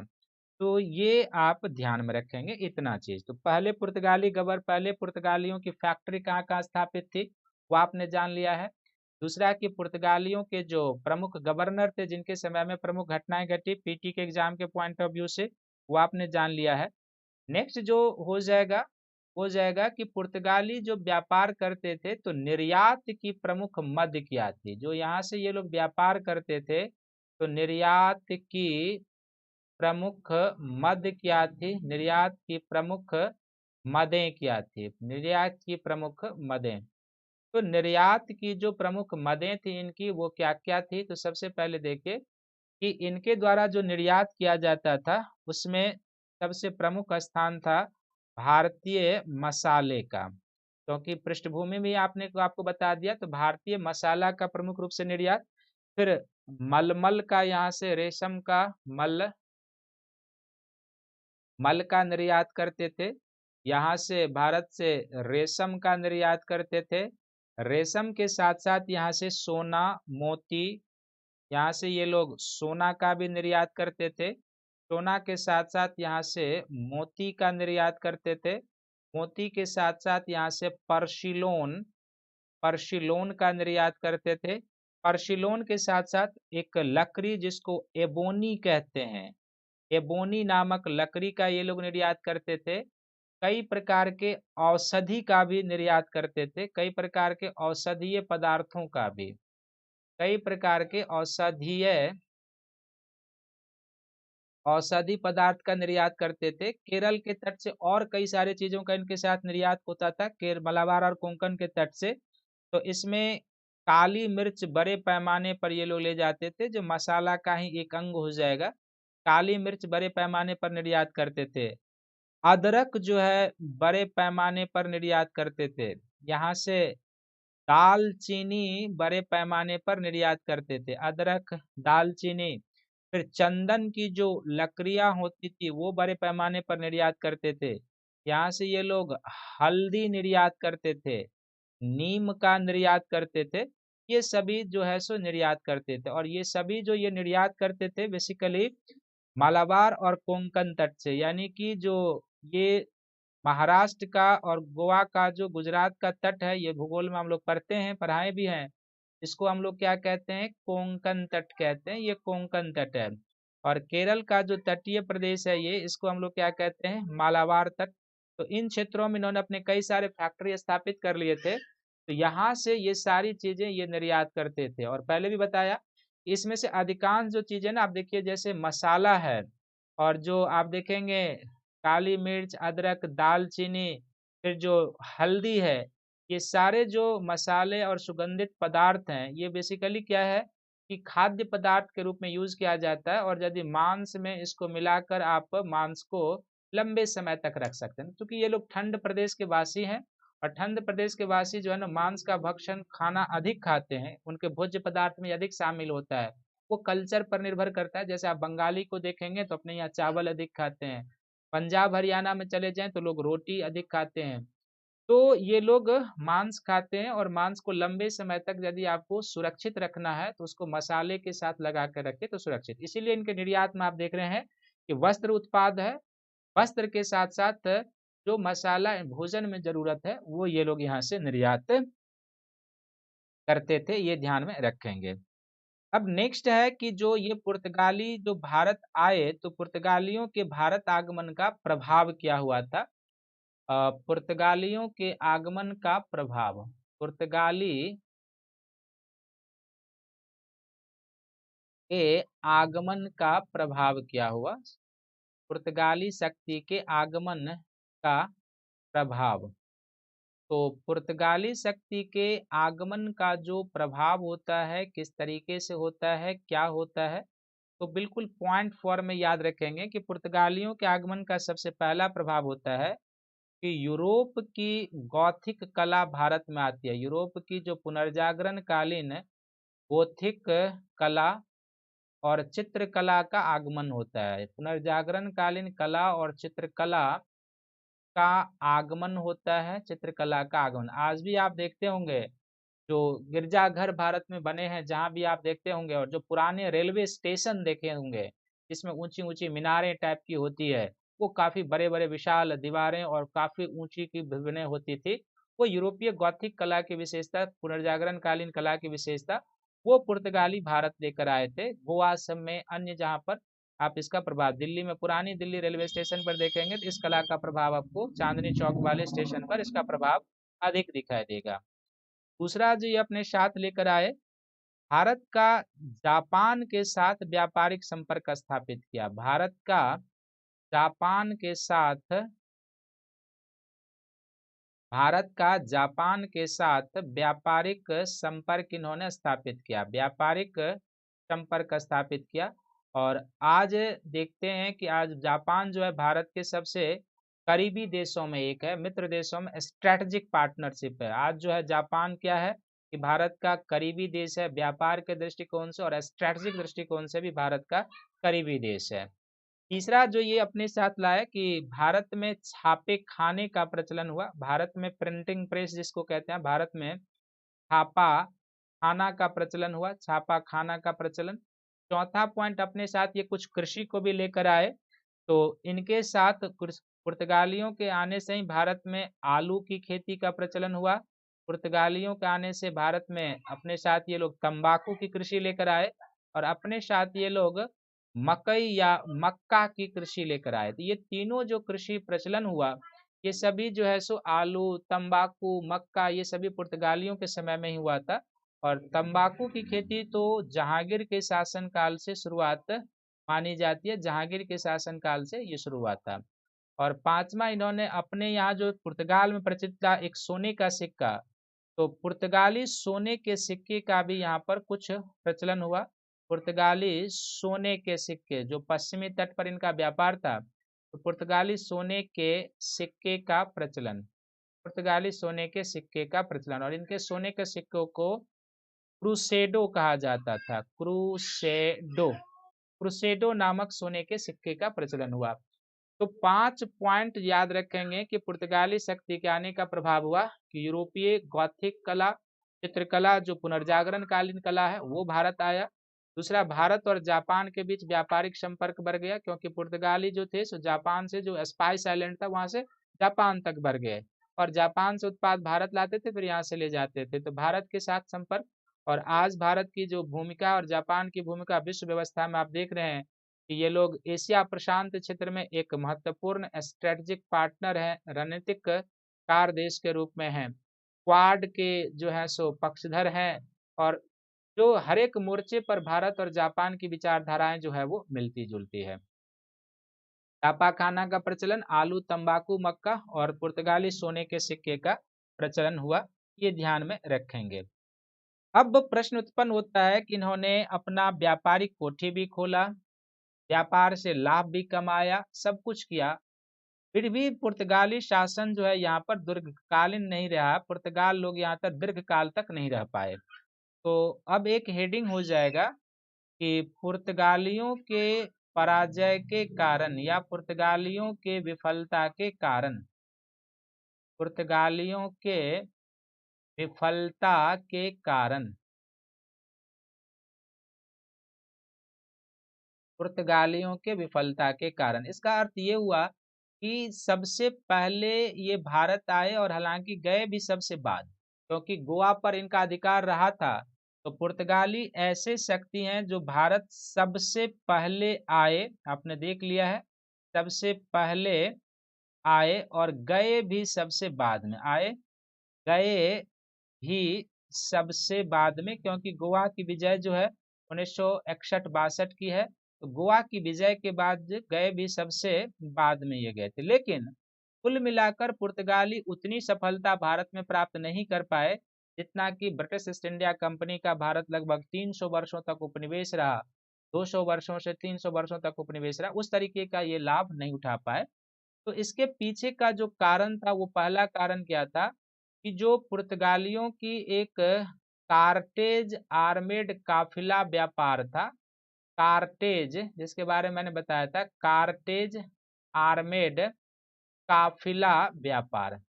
ये जो इनका कार्टेज आर्मेड काफिला व्यापार होता था, बेसिकली क्या था कि यह जो इनकी नीति थी, ये ब्लू वाटर पॉलिसी का हिस्सा था। जो ब्लू वाटर पॉलिसी अपना रखी थी पुर्तगालियों ने, ब्लू वाटर पॉलिसी का हिस्सा था।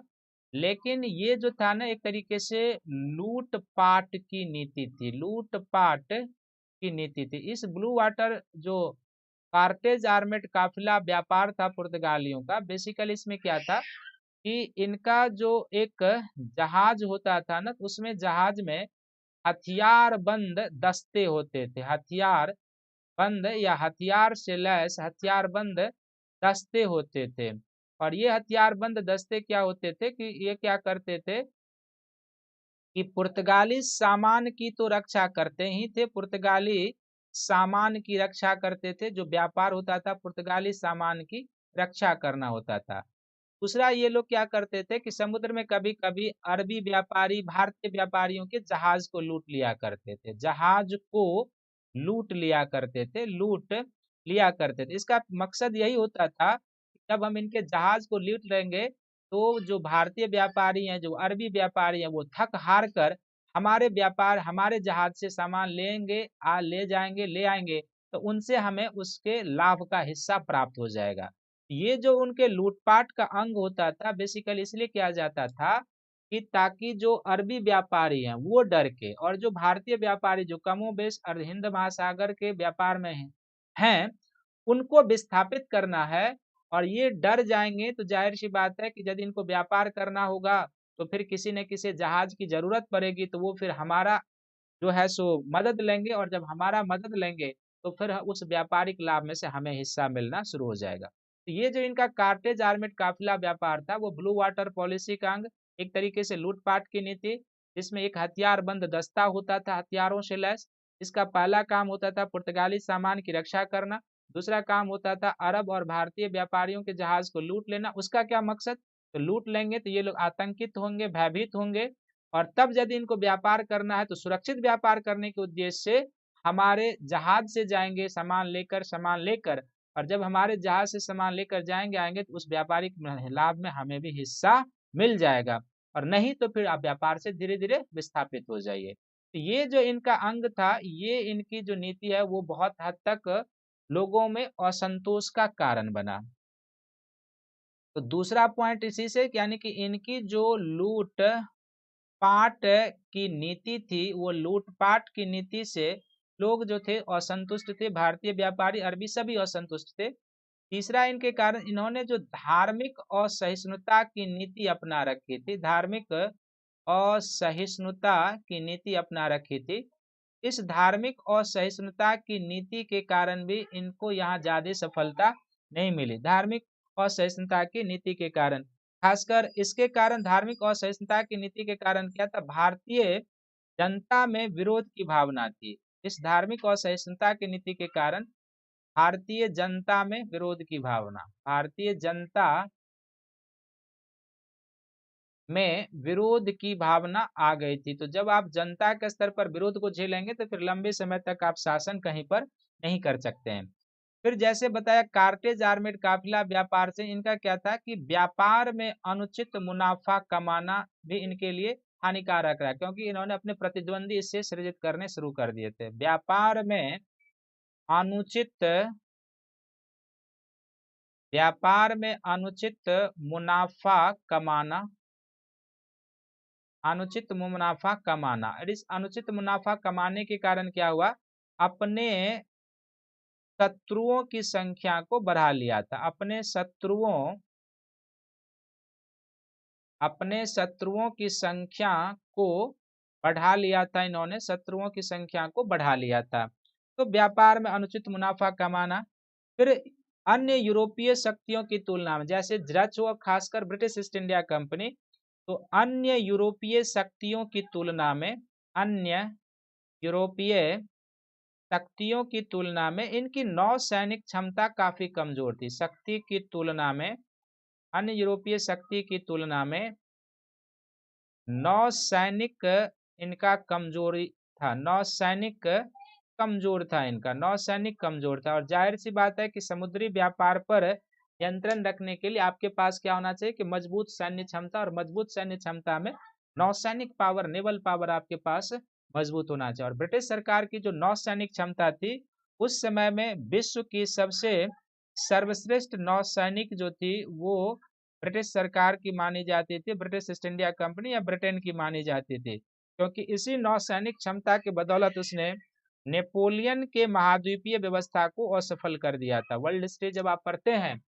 तो नेपोलियन एक समय तक क्या था कि लगभग यूरोप के पूरे क्षेत्र को जीत चुका था। वारसा के ग्रांड डची से लेके पूर्व में जो रूस था वो भी उसके मातहत हो चुका था। टिलसीट की संधि से रूस भी नेपोलियन का अधीन आ चुका था, और केवल ब्रिटेन एक ऐसा देश रहा था जिसको नेपोलियन पराजित नहीं कर पाया था। तो उसको वो समझ गया था कि इसको राजनीतिक तौर पर ना पराजित करते हैं, आर्थिक तौर पर इसको पराजित कर दिया जाए, और यदि आर्थिक तौर पर मैंने इसकी कमर तोड़ दी तो ठीक है, ये घुटने टेक देगा। और इसीलिए वह एक व्यवस्था लाता है, उसको आर्थिक नाकेबंदी की व्यवस्था करते हैं कि ब्रिटेन की अर्थव्यवस्था, उद्योग, व्यापार सबको समाप्त करने के लिए उसने ब्रिटेन की आर्थिक नाकेबंदी की थी। और उस आर्थिक नाकेबंदी को जो है सो कहा जाता है नेपोलियन का महाद्वीपीय व्यवस्था। और इसका जो है ना सो नेपोलियन के ही ऊपर प्रतिकूल प्रभाव पड़ गया।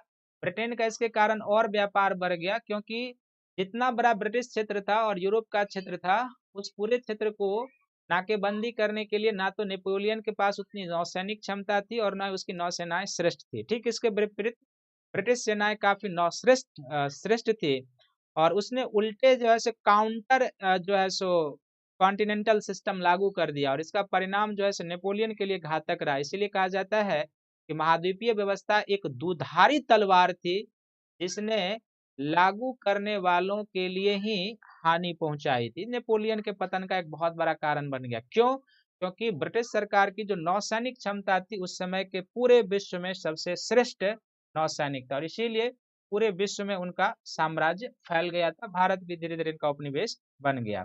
तो यही कारण है कि नौसैनिक क्षमता कमजोर होने के कारण क्या हुआ कि धीरे धीरे पुर्तगाली पराजित कर दिए गए ब्रिटिश सरकार के द्वारा। कुछ सारा क्षेत्र इनको देना पड़ा समझौता, जैसे कि मुंबई जो है ना इन्होंने दे दिया एक कैथरीन के विवाह के फलस्वरूप दे दिया ब्रिटिश राजकुमार को। तो इस तरीके से इनकी शक्ति का धीरे धीरे जो है सो पतन होता गया। और डच आए, डच के बाद जो है सो फिर अंग्रेजी ईस्ट इंडिया कंपनी, फिर फ्रेंच ईस्ट इंडिया कंपनी। लेकिन अंत में हम लोग देखेंगे कि जो सभी शक्तियों को, पुर्तगाली को भी हटाकर, डच को भी हटाकर, फ्रांसीसी को भी हटाकर पूरी तरीके से ईस्ट इंडिया कंपनी का भारत में शासन कायम हो जाता है। तो जाहिर सी बात है कि उसके पास कुछ न कुछ कूटनीतिक, सैनिक, सभी प्रकार की प्रतिभाएं रही होंगी जो ऐसा करने में वो सफल रहे। तो इन तमाम चीजों के बारे में, यानी कि डच ईस्ट इंडिया कंपनी के बारे में, फ्रेंच ईस्ट इंडिया कंपनी के बारे में, ब्रिटिश ईस्ट इंडिया कंपनी के बारे में हम अगले लेक्चर में चर्चा करेंगे। तब तक आप लोग इस लेक्चर को देखिए, लाइक कीजिए, शेयर कीजिए और सब्सक्राइब कीजिए। मुझे उम्मीद है कि इसमें आपने जो जाना है वो आपके लिए काफी लाभदायक रहेगा। तो इस लेक्चर में आपने क्या क्या जान लिया है, एक मैं छोटा सा संक्षिप्तीकरण कर देखता हूं। इस लेक्चर में क्या जाना है आपने?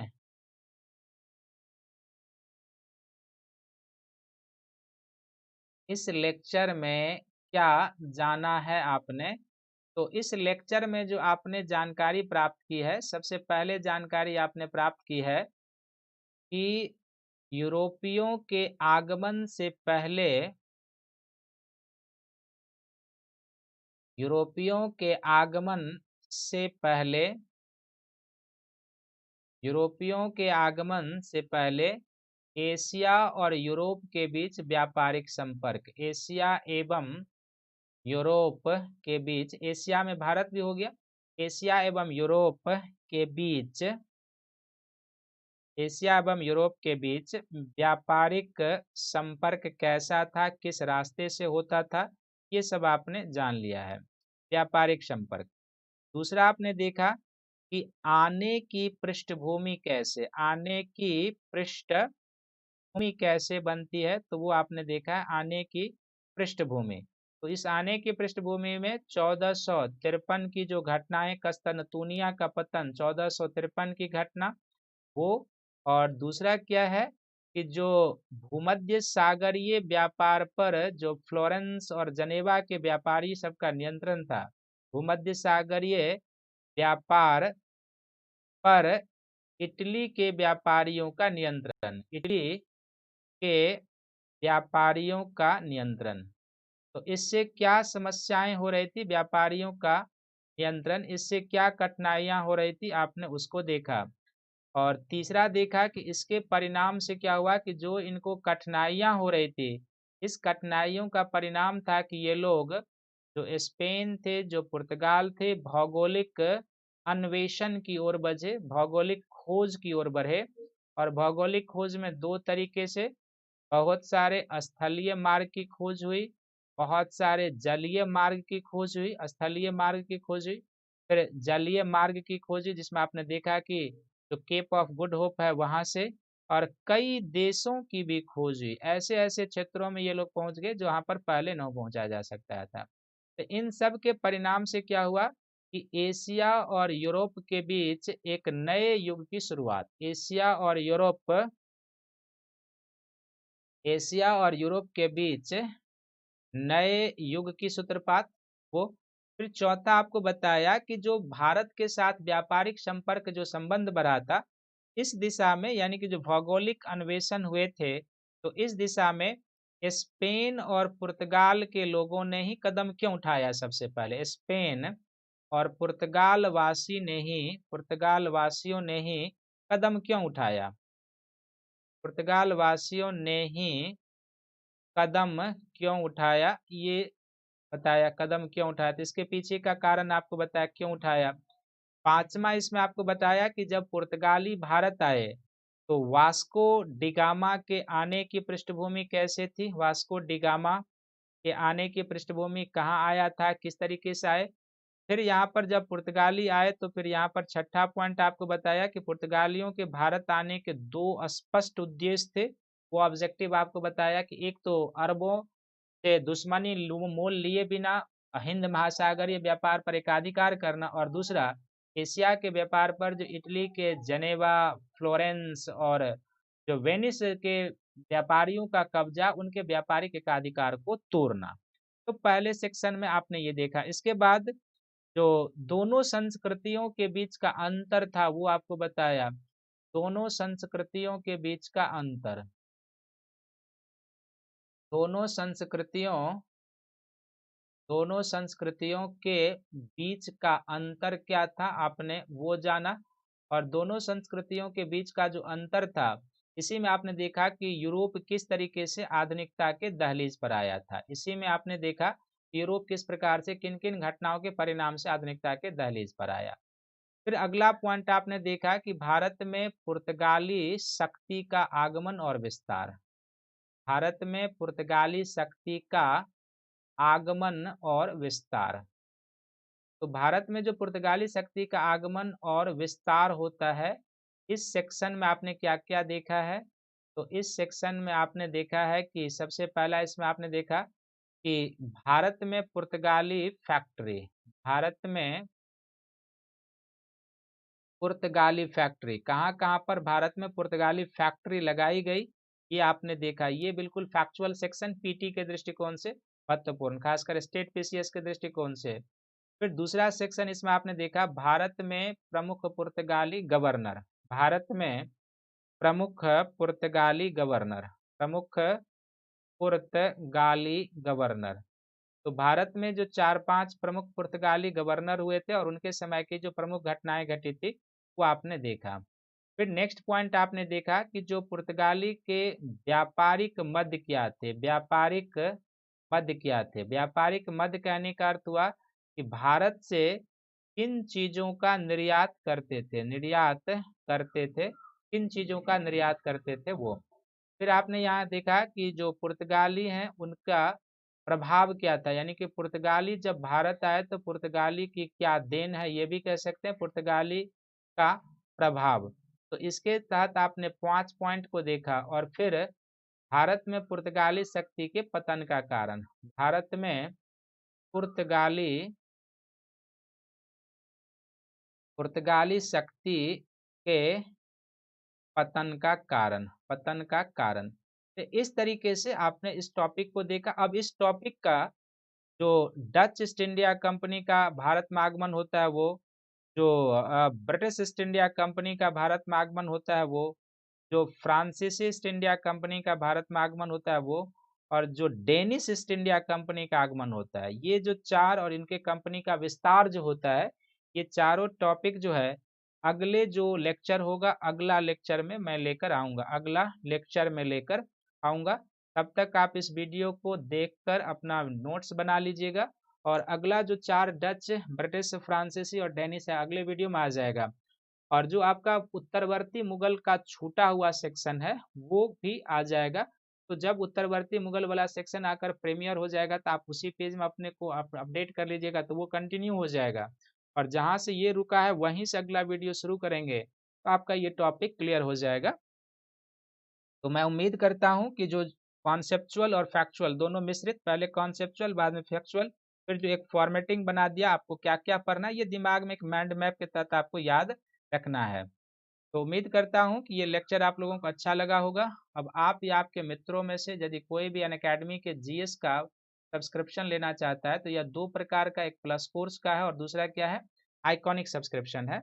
तो प्लस कोर्स के 12 मंथ का जो सब्सक्रिप्शन है ये 49,500 का है। और यहाँ पर यदि आप मेरा रेफरल कोड शंकर वाई प्रयोग करेंगे तो आप 10% डिस्काउंट पाएंगे। तो 12 मंथ के प्लस कोर्स का सब्सक्रिप्शन आपको 44,550 में प्राप्त हो जाएगा। और यदि आप 24 मंथ के प्लस कोर्स का सब्सक्रिप्शन लेना चाहते हैं तो ये 72,000 रुपये का है। और यहाँ पर भी यदि आप मेरा रेफरल कोड शंकर वाई प्रयोग करेंगे तो 10% डिस्काउंट प्राप्त करेंगे। तो 24 मंथ का जो प्लस कोर्स का सब्सक्रिप्शन है आपको 64,800 में प्राप्त हो जाएगा। और जीएस का जो दूसरा सब्सक्रिप्शन है वो क्या है, तो उसको आइकॉनिक सब्सक्रिप्शन कहते हैं। तो जब आइकॉनिक सब्सक्रिप्शन आप लेते हैं तो 12 मंथ के आइकॉनिक सब्सक्रिप्शन का जो फीस है वह 69,500 रुपया है। और यहाँ पर यदि आप मेरा रेफरल कोड शंकर वाई प्रयोग करते हैं तो आपको 10% डिस्काउंट मिल जाएगा। तो 12 मंथ का आइकॉनिक सब्सक्रिप्शन आपको 62,550 में प्राप्त हो जाएगा। और यदि आप 24 मंथ का आइकॉनिक सब्सक्रिप्शन लेना चाहते हैं तो यह 1,07,000 का है। और यहाँ पर यदि आप मेरा रेफरल कोड यूज करेंगे शंकर वाई तो आप 10% यहाँ भी डिस्काउंट प्राप्त करेंगे। तो 24 मंथ का आइकॉनिक सब्सक्रिप्शन आपको 96,300 में प्राप्त हो जाएगा। आइकॉनिक सब्सक्रिप्शन में आपको मिलता क्या क्या है, तो डेली लाइव क्लास मिलता है, टेस्ट सीरीज मिलता है, अनलिमिटेड प्रैक्टिस मिलता है, स्ट्रक्चर शेड्यूल्ड मिलता है। ये चारों चीजें आपको आइकॉनिक सब्सक्रिप्शन और प्लस कोर्स दोनों में मिलता है। तो फिर आपके मन में आता होगा कि आखिर प्लस कोर्स के अलावा आइकॉनिक सब्सक्रिप्शन में क्या मिलता है। तो आइकॉनिक सब्सक्रिप्शन में आपको पर्सनल कोच मिलता है, daily mains question answer writing, study planner और पर्सनल फीडबैक के आधार पर आपकी तैयारी कराई जाती है। इसमें जो पर्सनल कोच है और daily mains question answer writing है ये आपके लिए सर्वाधिक बेनिफिशियल है। क्योंकि जब आप यूपीएससी जैसे देश के सबसे टफ कंपटीशन की तैयारी करते हैं और जो देश की सबसे प्रतिष्ठित सेवा है जहाँ कंपटीशन का स्तर काफ़ी हाई होता है, तो ऐसे में आपको एक प्रॉपर मेंटोरशिप गाइडलाइन की ज़रूरत होती है और वो आपको मिलता है आइकॉनिक सब्सक्रिप्शन से। और वो आपके लिए ज़्यादा यूजफुल है, इसीलिए आप आइकॉनिक सब्सक्रिप्शन 1 साल या 2 साल का लें। और पहले ही आपको बता चुका हूँ वीडियो के प्रारंभ में ही कि 25 जनवरी से जो है आइकॉनिक सब्सक्रिप्शन का प्राइस हाइक करने वाला है।